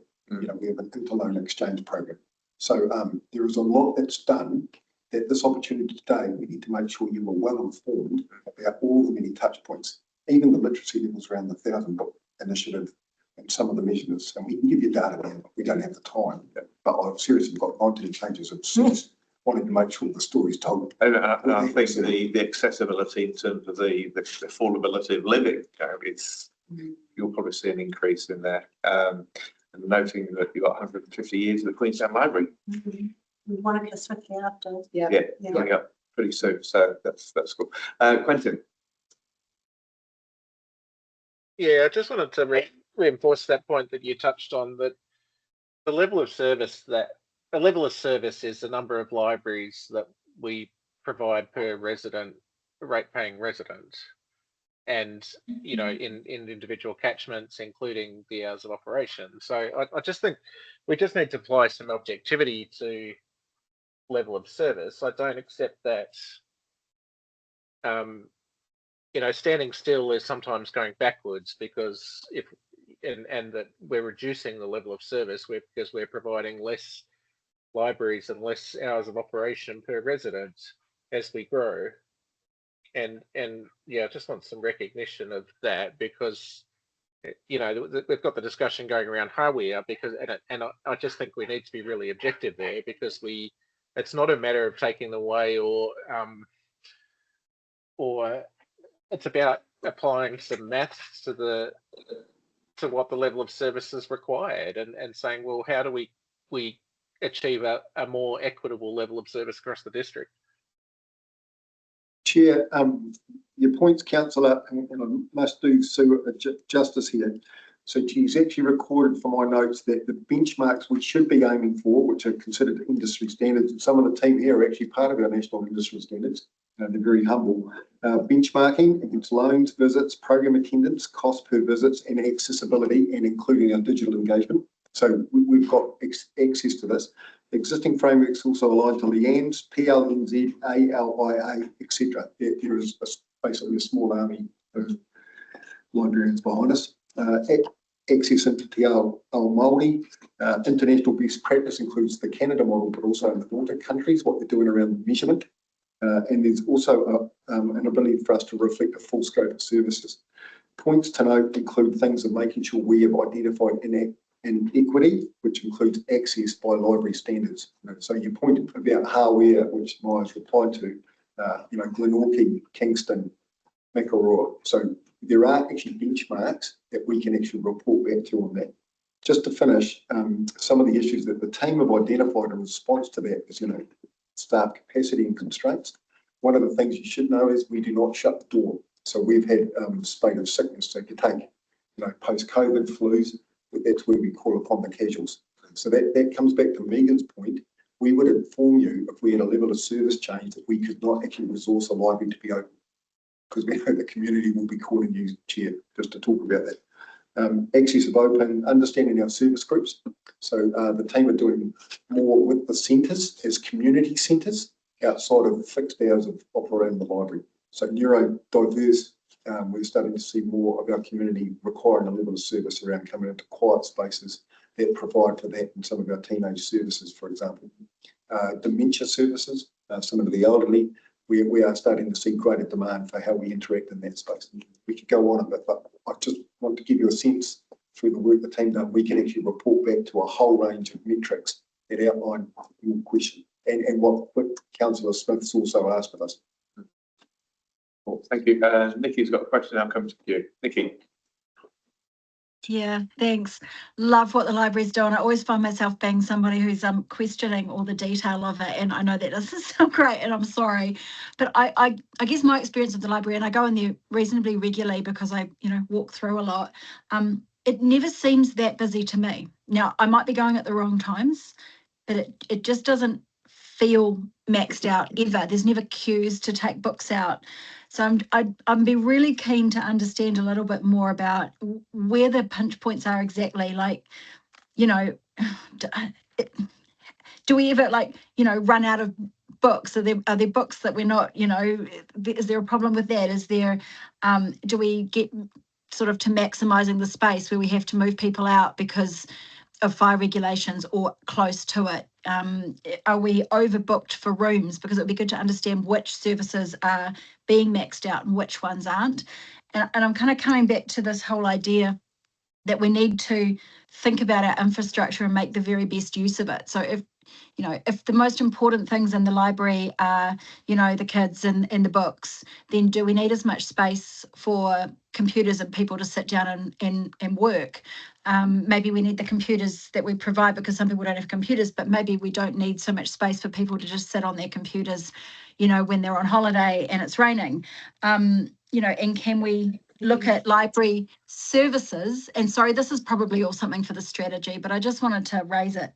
Can we look at, like the health sector's doing with hospitals? They're not focused on building more hospitals. They're focused on what are the innovative ways they can kind of deliver the services. So if we're looking at a library of things, do we need to put the library of things in the library, or could it be delivered by a partner like Wastebusters or something, so that we're not having to build new infrastructure? So I'm just questioning the need for new buildings, I guess. And so it's just a statement, and I guess we can visit it later. But also, I had a question about the books. There's about 500,000 of CapEx, I think, every year spent on books and probably digital. And I know the books get circulated because they're always in the door. So that $500,000 isn't sort of amortized over 30 years. It's probably over 5 or something. So it's quite a high cost in terms of paying back the loan and the interest cost on it. How do we decide how many books to get, and how do we buy them? Like, do we purchase them in big bundles that somebody puts together for us, or do we curate our collection more in a more careful way? Okay, so quite a few questions there. Oh, the first bit was kind of just a statement. So how about I start? Dom's going to lean into it. So your first question, councillor, was around how do we monitor who comes in and out of the libraries? As budgets afforded, we are putting in electronic gating systems. So we can actually tell you who's coming through the centre, what the frequencies are, what the peak times are. So the team can talk to that, and we'll keep it short. But, post-school, for example, we see a surge, So there's quite a bit of data that we can provide around that metric. In terms of libraries being busy or not busy or maxed out in terms of space, there's a real issue with libraries not being placed where our current demographics are living. So yes, Queenstown Library may at times not be busy, but that's because a lot of people now live outside Queenstown Centre. They live in Hanleys and Jacks Point or further down Kingston. And we have a library in Frankton that is very often maxed out. So we do need library buildings in the right places. Yeah, thank you. And then your point about books. We source our books from lots of different vendors, but our main contract is with a vendor who provides shelf-ready services, and we're part of a syndicated contract with that Wellington Library set up to start with. So we're getting our stuff at the best cost we can. So that's with the CapEx of about 500,000. We're actually moving our e-resources onto the OPEX budget because they're not actually something that we own. The way that the publishers give us the license to use those can be removed from us at any time. So it makes more sense for that to be more like a computer software purchase. And also they manage the way that we can access that. So sometimes you might see that it says we've got 100 copies, but that will be because we pay for that license. The 100 copies are used up and then we don't have it anymore. So the ebooks licensing is completely dictated by the publishers. With those, we're a member of 2 different consortia because libraries always do their most to cooperation, get the best bang for their very small buck. So we're a member of the South Lib consortia for BorrowBox and the South Island Downloadable Zone for Overdrive. We're also a member of the Kortui consortia for our library management system, the EPIC consortia for our e-resources. We're in the South Lib members. So if you're a member of any of our libraries and you go down to Dunedin, you take your Queenstown Lakes library card, you can join their library. So, and that's for all the libraries in South Lib. So we make the most of our money that we can. Really good example of shared services. Yes. Yeah. I am interested in that bulk buying of books thing because it's a lot of money, and I see so many books recycled outside the door that are, you know, only 4 years old sort of thing. And you look at some of them and go, why did we purchase that one? So is there any tracking? Last question. Is there any tracking of how popular some of our books are? Like what's the rate of loan out and what's at the ends? And do we try and reduce the amount of books we're buying that people just don't want to read, I guess is the question. We're always trying to meet the demand of our customers who want a relevant and up-to-date and current collection of books to read. We have things which are on hot picks. We actually do share our collections with Central Otago, and we do note that there's some books that come in big flux, like everybody wanted to read Jacinda and then she's actually still popular. Everyone wanted to read about Prince Harry, he's out the door. No one was doing that. So things come in waves. Sometimes we actually have a suggestions for purchase form where all our members, mostly actually anybody can make a suggestion for purchase. We will look at, you know, we're professional librarians. We will look at the ratings. We'll see which other libraries have it. We'll see how it's going out, and we'll have a go. Obviously, sometimes we make mistakes. We think this is going to be a goer, and then no one wants to read it. And we hopefully those are few and far between. With our agreement with Central Otago, if a book is gone out, is more than 2 years old and less than 25 issues, no, more than 2 years old and more than 25 issues, and it belongs to Central Otago, we won't replace it for them. And we've got a vice versa thing where if they damage our book. So, you know, that's the sort of expectation we have, that if a book has lasted for 2 years and gone out 25 times, it's more than met, it's, you know, done its work, then it's a second-hand book. And, you know, while we're doing our best to have a very good collection, curated collection, sometimes we make mistakes in the books that we choose don't go out, but at the same time there are some other books that we buy to meet the demands of a specific part of the population which aren't necessarily being met. So we have dyslexia friendly books which we can't meet, you know, we don't think that's going to meet the same standards of circulation. We've got the world languages books, we don't think those are going to meet the same standards of circulation, but maybe we'll put them in the stack and bring them out a few years later. So we're always trying our very best to make the most of our assets. Thank you. That's great info. Can I just clarify? So you don't buy bulk, is that right? You don't buy bulk lots of books? I don't know what you mean by buying bulk lots of books. Where the company that you contract with puts together a bulk load of, I don't know, 500 books and you have to purchase the whole lot for the deal. That's not, you choose the books. We have selectors, wheelers who work with us, they provide wish lists of the current stock. We're working about 3 months ahead of time. So we know from wheelers who are our main vendor, they give us a wish list of everything that's coming out, and our people go through and choose those. They fill up, they fill up their baskets to their budget level. Okay, thank you. Those. Occasionally we'll get somebody ring us up and say, hey, I've got these. Someone said that they'd saved these Margaret Mayhew readers from the skip in Dunedin. So I said, I'll have 30 of those because why not? Yeah. But we're. Yeah. Thank you. Sorry, I know it was detailed. I've just been dying to ask that question. Thank you.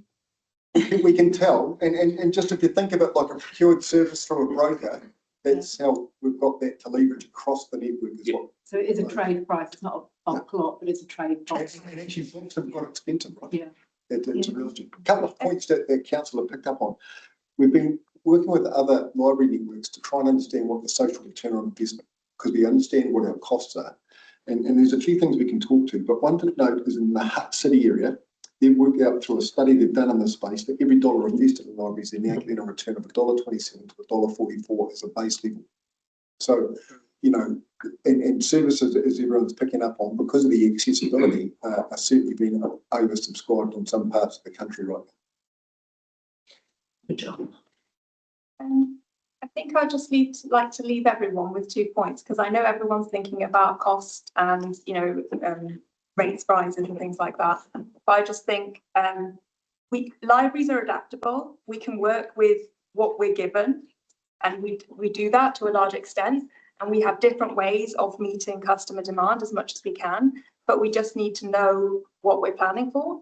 So in terms of, are there new libraries, or do we extend access in other ways? So as long as we know that, we can work towards it. Because at the moment we're sweating our assets and we don't know what we're planning for. I mean, there are things in our budget that we can't spend because we're waiting. That was my question, was around, given that, you know, what the size of the Ladies Mile population is going to be and the size of the Southern Corridor population is going to be, and this is a 10-year plan, should we be looking at putting in this 10-year plan libraries in those two spaces? Don't you dare say it's in the infrastructure. I didn't make my point. That those things like that, because I don't see that on here. So again, I'm looking to have it on here, and it does say future library asset development due to growth. Yeah. But I just wonder whether we do specific in those particular areas, but. Through you, Chair, noting Councillor Gladding's point, it's brick and mortar is, you know, the future. Your point, Councillor, we will make sure it's captured. We actually work on, that's where Penny was going to come in, it's about a social infrastructure strategy. It's got the 30-year view. And Don's well articulated that we need to reflect that back. So at least this table then can see what are the choices that will inform what and how we do business. Previously looked at mobile services. Yeah. We're talking about that again this year. Kennedy, as Don's noted, we're probably sweating that that's not a realistic outcome. But you start looking at the outreach space, you know, Kingston's, the Glenwalkies, everything you touched on, not just the big hubs, are certainly going to have a demand. And we've seen it, courier services, we've seen it in a whole range of different ways with the outreach program. So we can reflect it. Noting that the library strategy is going to be reviewed in July, is that timing going to deliver to align with what we need to know for the long-term plan? Oh, yep, we've signed off the agreement and we're underway to engage the resource to assist the team to pull that together. Is it going to meet the July deadline? Well, I mean, if it says it's in July, but I mean, will we get, you know, if we're making investment decisions, you know, around this topic, so will we have the latest piece of strategy and plan? It's a review of the current strategy. Yeah, So it's only a review. Correct, yeah. So it will be based on what we currently have, which is available on the library website. Yeah. The consultant is working on it now, and we're arranging meetings with all of the stakeholders that she needs to meet with. So we're not even looking at doing a libraries approach. Yeah, making sure we're building on what we've got as a foundation. Same consultant as well, so Yeah, okay, cool. she knows what she's doing. Anything else, Chair? We've captured a lot. Yeah, thank you. Thanks for that. Have I done Sue justice? Yes, yes. We'll ask Sue. Hey, thank you. Right. Thank you. Is everyone still good to go to the last one? Yep, okay. No, good. Yeah, I know. Only Penny was in 30 years. Yeah.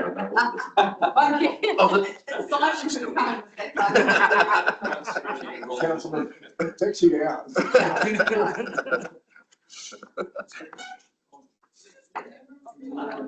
Okay, let's. Chair, I'm joined by my colleague Alex Martin at the Business Unit Manager for Sport Week.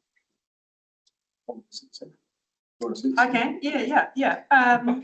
So well done for saving bees for last. Our department provides spaces, facilities and programs to enable the community to be active, participate in sport and recreation, and really importantly, connect with the community, with their community. We've got really strong connections with our colleagues across community services in terms of the spaces and places that we provide, but also with the programs that we deliver, libraries, community partnerships.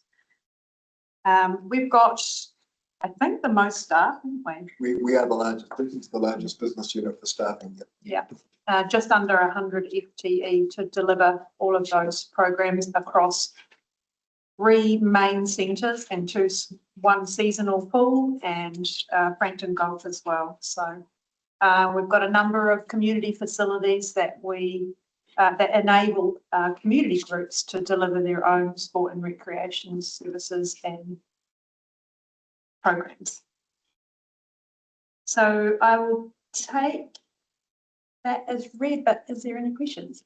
Just before you do, Chair, to Alex's points, so what are the challenges? You've experienced that this week, growth, some of the fact we haven't been able to invest over the last period in keeping up with that growth. demand on services generally, like if you just take any number of sport or recreation pursuits at the moment, over subscription, whether it's gym facilities, whether it's retirees wanting to do more pickleball, whether it's young women in rugby, whether it's young people in football, you know, spaces and places are pretty much the challenge of what we do in this space. Like the libraries, you know, the team are very innovative about how they engage with the places, spaces and the competing demands. As you've seen this week, we hosted a significant event at QEC, and then what could we not deliver during the use of that period. So there's all those things that you're familiar with, so just to prompt you at the end of a long session.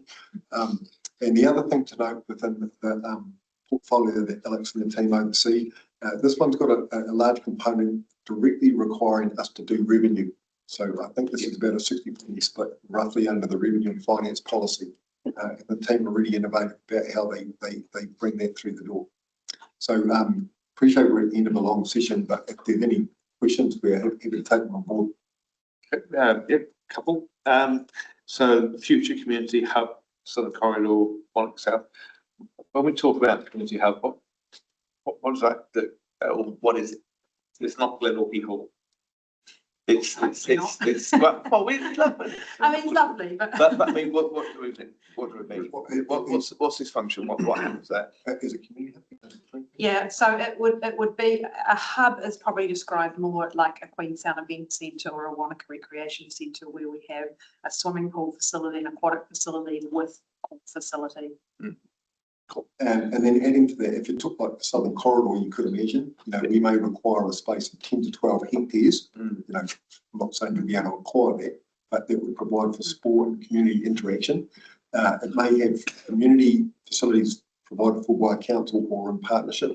Modern centres, as you start to see with the rebuild in Christchurch, might have medical or support services, physios, they might have play centres or childcares, so that young parents, for example, could come to a centre and you've got all those services in play that the children could be looked after. So there's a whole range of ways that you are seeing a modern sort of community hub come together with quite a few different services.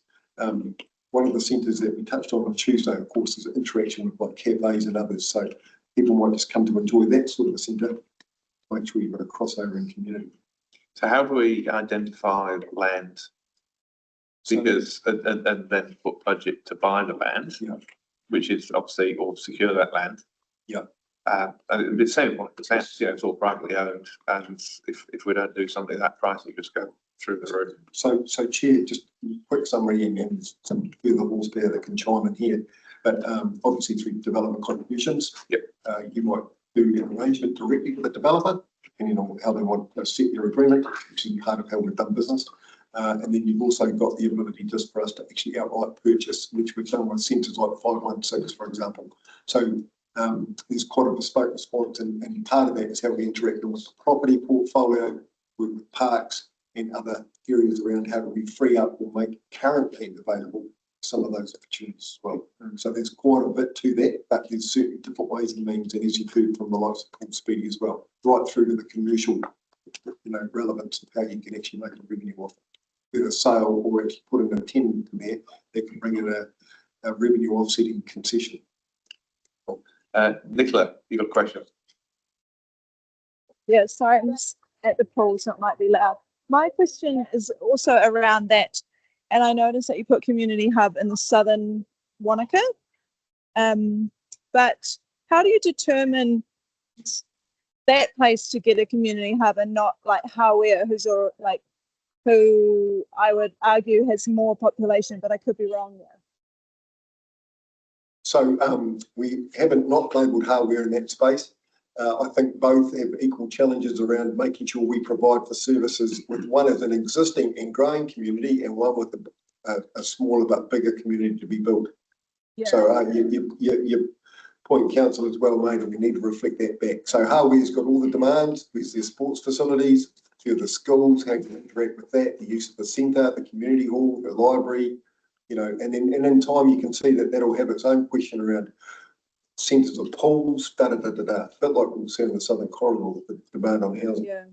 So I think it would be good to understand, given its opinion, you know, at what point do we really need to add new facilities. Obviously, the one recreation centre's got scope to extend, filled in there, but at some point it'll be full. So what's the critical mass? And I think that's probably, really good framing context to come back to us with. What's the critical population mass in the Southern Corridor or in Hawea at which that investment is really needed? So, Chair, what we're just conferring is we've got the Sports New Zealand guidelines, which sets out metrics around. So, if you've got a population of X at 7,600, you need to have an indoor roof, for example. So, we should actually, what you're saying and what Councillor King is, we need to amplify that in this activity plan. We've also got some strategy work around that. We've done a lot of planning in this space. We need to make sure that story is a part of what you've got in front of you, so we can certainly do that. Yeah, because we tend to think about what's here now, and we know how quickly that's. Well, that's Councillor King's point, right? Hawea is a good example. We need to make sure we amplify some of those points between parks, sport and rec, as well as what's happening in the property space. And this is broken record, but this is what Simon Patrick will be talking to you about when he comes to talk about the communities or social infrastructure investment, infrastructure strategy and investment program for 10 years. It's based off, there's a range of provision measures. That one that Ken just mentioned is one of them. There's a whole range of them that then drive how many facilities of what size you need and where. And then one of the decisions that you're going to be asked to make is how far you go with that for each community, but also what model you use in terms of centralising or having like a hub and spoke model or decentralising. So that's going to be the discussion and the decisions and options that are before you when Simon brings the infrastructure strategy and capital program for discussion. Will that include golf courses as well? Simon would love it to include golf courses. Well, I'm asking them, will it or not? We don't have specific provision measures about golf courses, but it will cover the long term of the existing one, I would have thought. So through you, Chair, Council, we actually obviously administer leases on a number of reserves that are golf courses, Kelvin Heights, Arrowtown, Wanaka. Which are all full. The clubs are all full. That's right. And Hawea has been sold, so is added to that. So we can reflect that back through our asset management plan and others, but right now the Clayton Golf Centre is the only one we operate. And my concern for that golf centre is that, everybody's eyeing up that land for cable cars, parking and all sorts of stuff. And I'm passionate about that golf course because it's a place for juniors to play and seniors to play and absolute beginners to play. If we lose that, from my perspective, we lose a massive asset for this town in terms of that space. So it is something that for me, I think I'd like to know where it sees again, probably in the infrastructure strategy is what is that plan for moving that golf course or finding an area for a course that is a community friendly course, not a high end course. Yeah, through you, Chair, your point, you well made point. And one of the things we need to report back to post fire is what's the current status on that centre, which is obviously prompted wider conversation. And then informing this group about where that fits, but also the LTP piece. Just the Kelvin Peninsula one, is that on reserve land? It's on reserve land. Yeah, so that's leased. Yes, it is. And actually, that has a 2-year waiting list now. What has to do your rate? What? Kelvin Heights Golf Course. Chair, just coming back to your point, Councillor, too, that the centre has actually appeared through many years of coming back to this table about how and what we do with it and how we invest, and that's just never got there because there's always been another priority. So we need to actually, again, and that'll always be the nature of the spaces we're in, but we just need to make sure you've had visibility across that. Cool. Thank you. You're on mute. Best way to have me, right? Just really keen to understand a bit more about those metrics that we supposedly have to meet. Like some activities have these standards and how many things per how many people you're supposed to have. But also, different communities have different needs and priorities change. And we've got a whole bunch of new sports now that won't have those kind of metrics attached to them. So I just kind of like some information about, where do they come from? How valuable are they? Do we really have to meet them? And what misses out because we focus on them? Because if something is a metric, do we put it in? Do we provide for it? And if something doesn't, we don't. So through you, Chair, Councillor, as Penny said out, Mr. Batchett, when he's back on board in that phasing of the steering group, we can provide that and he can inform the methodology of how they collate some of that data and those points. Yeah, the point you've just raised about are we required or do we meet them? In most cases, probably no, just particularly with growth. So again, you know, they're not enshrined in stone by any imagination, but they are certainly seen as a national rollout standard about how you provide for the social integrity, the well-being and the investment around how we look after and provide for communities. Yeah, other point, which we'll know is that changing demand, right? It's constant at the moment. I mean, you've only got to look at esports online, you know, so there's a lot of demand for variation in services. That's where this organisation continues to lead in solid investment around multi-sport and multi-access, rather than just some of the purest forms of what you need around the top end. So, you know, as a constant compromise, but we are certainly paying a lot of attention to that space, and the cost of providing these services and centres is, you know, they never break even, right? So we're really conscious about making sure the cost structures are a part of our report there. Yeah, So I just those want to hear for levers that. are definitely not met now. I'd say almost all of them, we don't meet them. So for those of you who were here for the last LTP, when Simon was coming talking about an investment program, he repeatedly would refer to the fact that we don't meet our level of service. What he means when he says that is these provision measures, which are for the most part actually in the community facilities, parks and reserve strategies, and are set based on national benchmarks. So what you get in the investment program is what they are, what our current performance is against them, and what it would cost to bring it up to the required, well, to the currently agreed level of service now and into the future for growth. And then you have choices to make whether that's what you want to do or not. Yeah, and I think we need to be really careful about leaning too heavily on sort of legacy metrics that will continue, where others won't come on board to capture other things, and maybe putting that. Yeah. Yeah. And it's more than just the numbers, you know, it's about actually, are people having to travel to get to them? Because you could have the number, but like 30 or 40% of people having to travel there. So at what point do we actually put the things where the people are, or what, at what point? Some investment you can do, but some you'll have to centralise, probably get that. I think any benchmarking metric, there's decisions, trade-offs, considerations to be taken into account when we use them. However, they are a good guidance point for us to share with you so that you can see how we may or may not want to stack up against these things and what's important for us to stack up against and where we're prepared to make compromises. I think, yes. Legacy metrics, what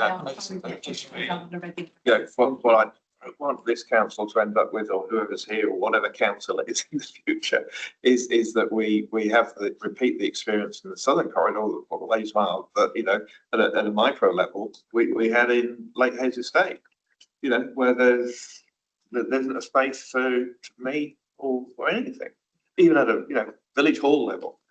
So actually adding to that too, Chair, with a growing community, what we're seeing is demand on different services.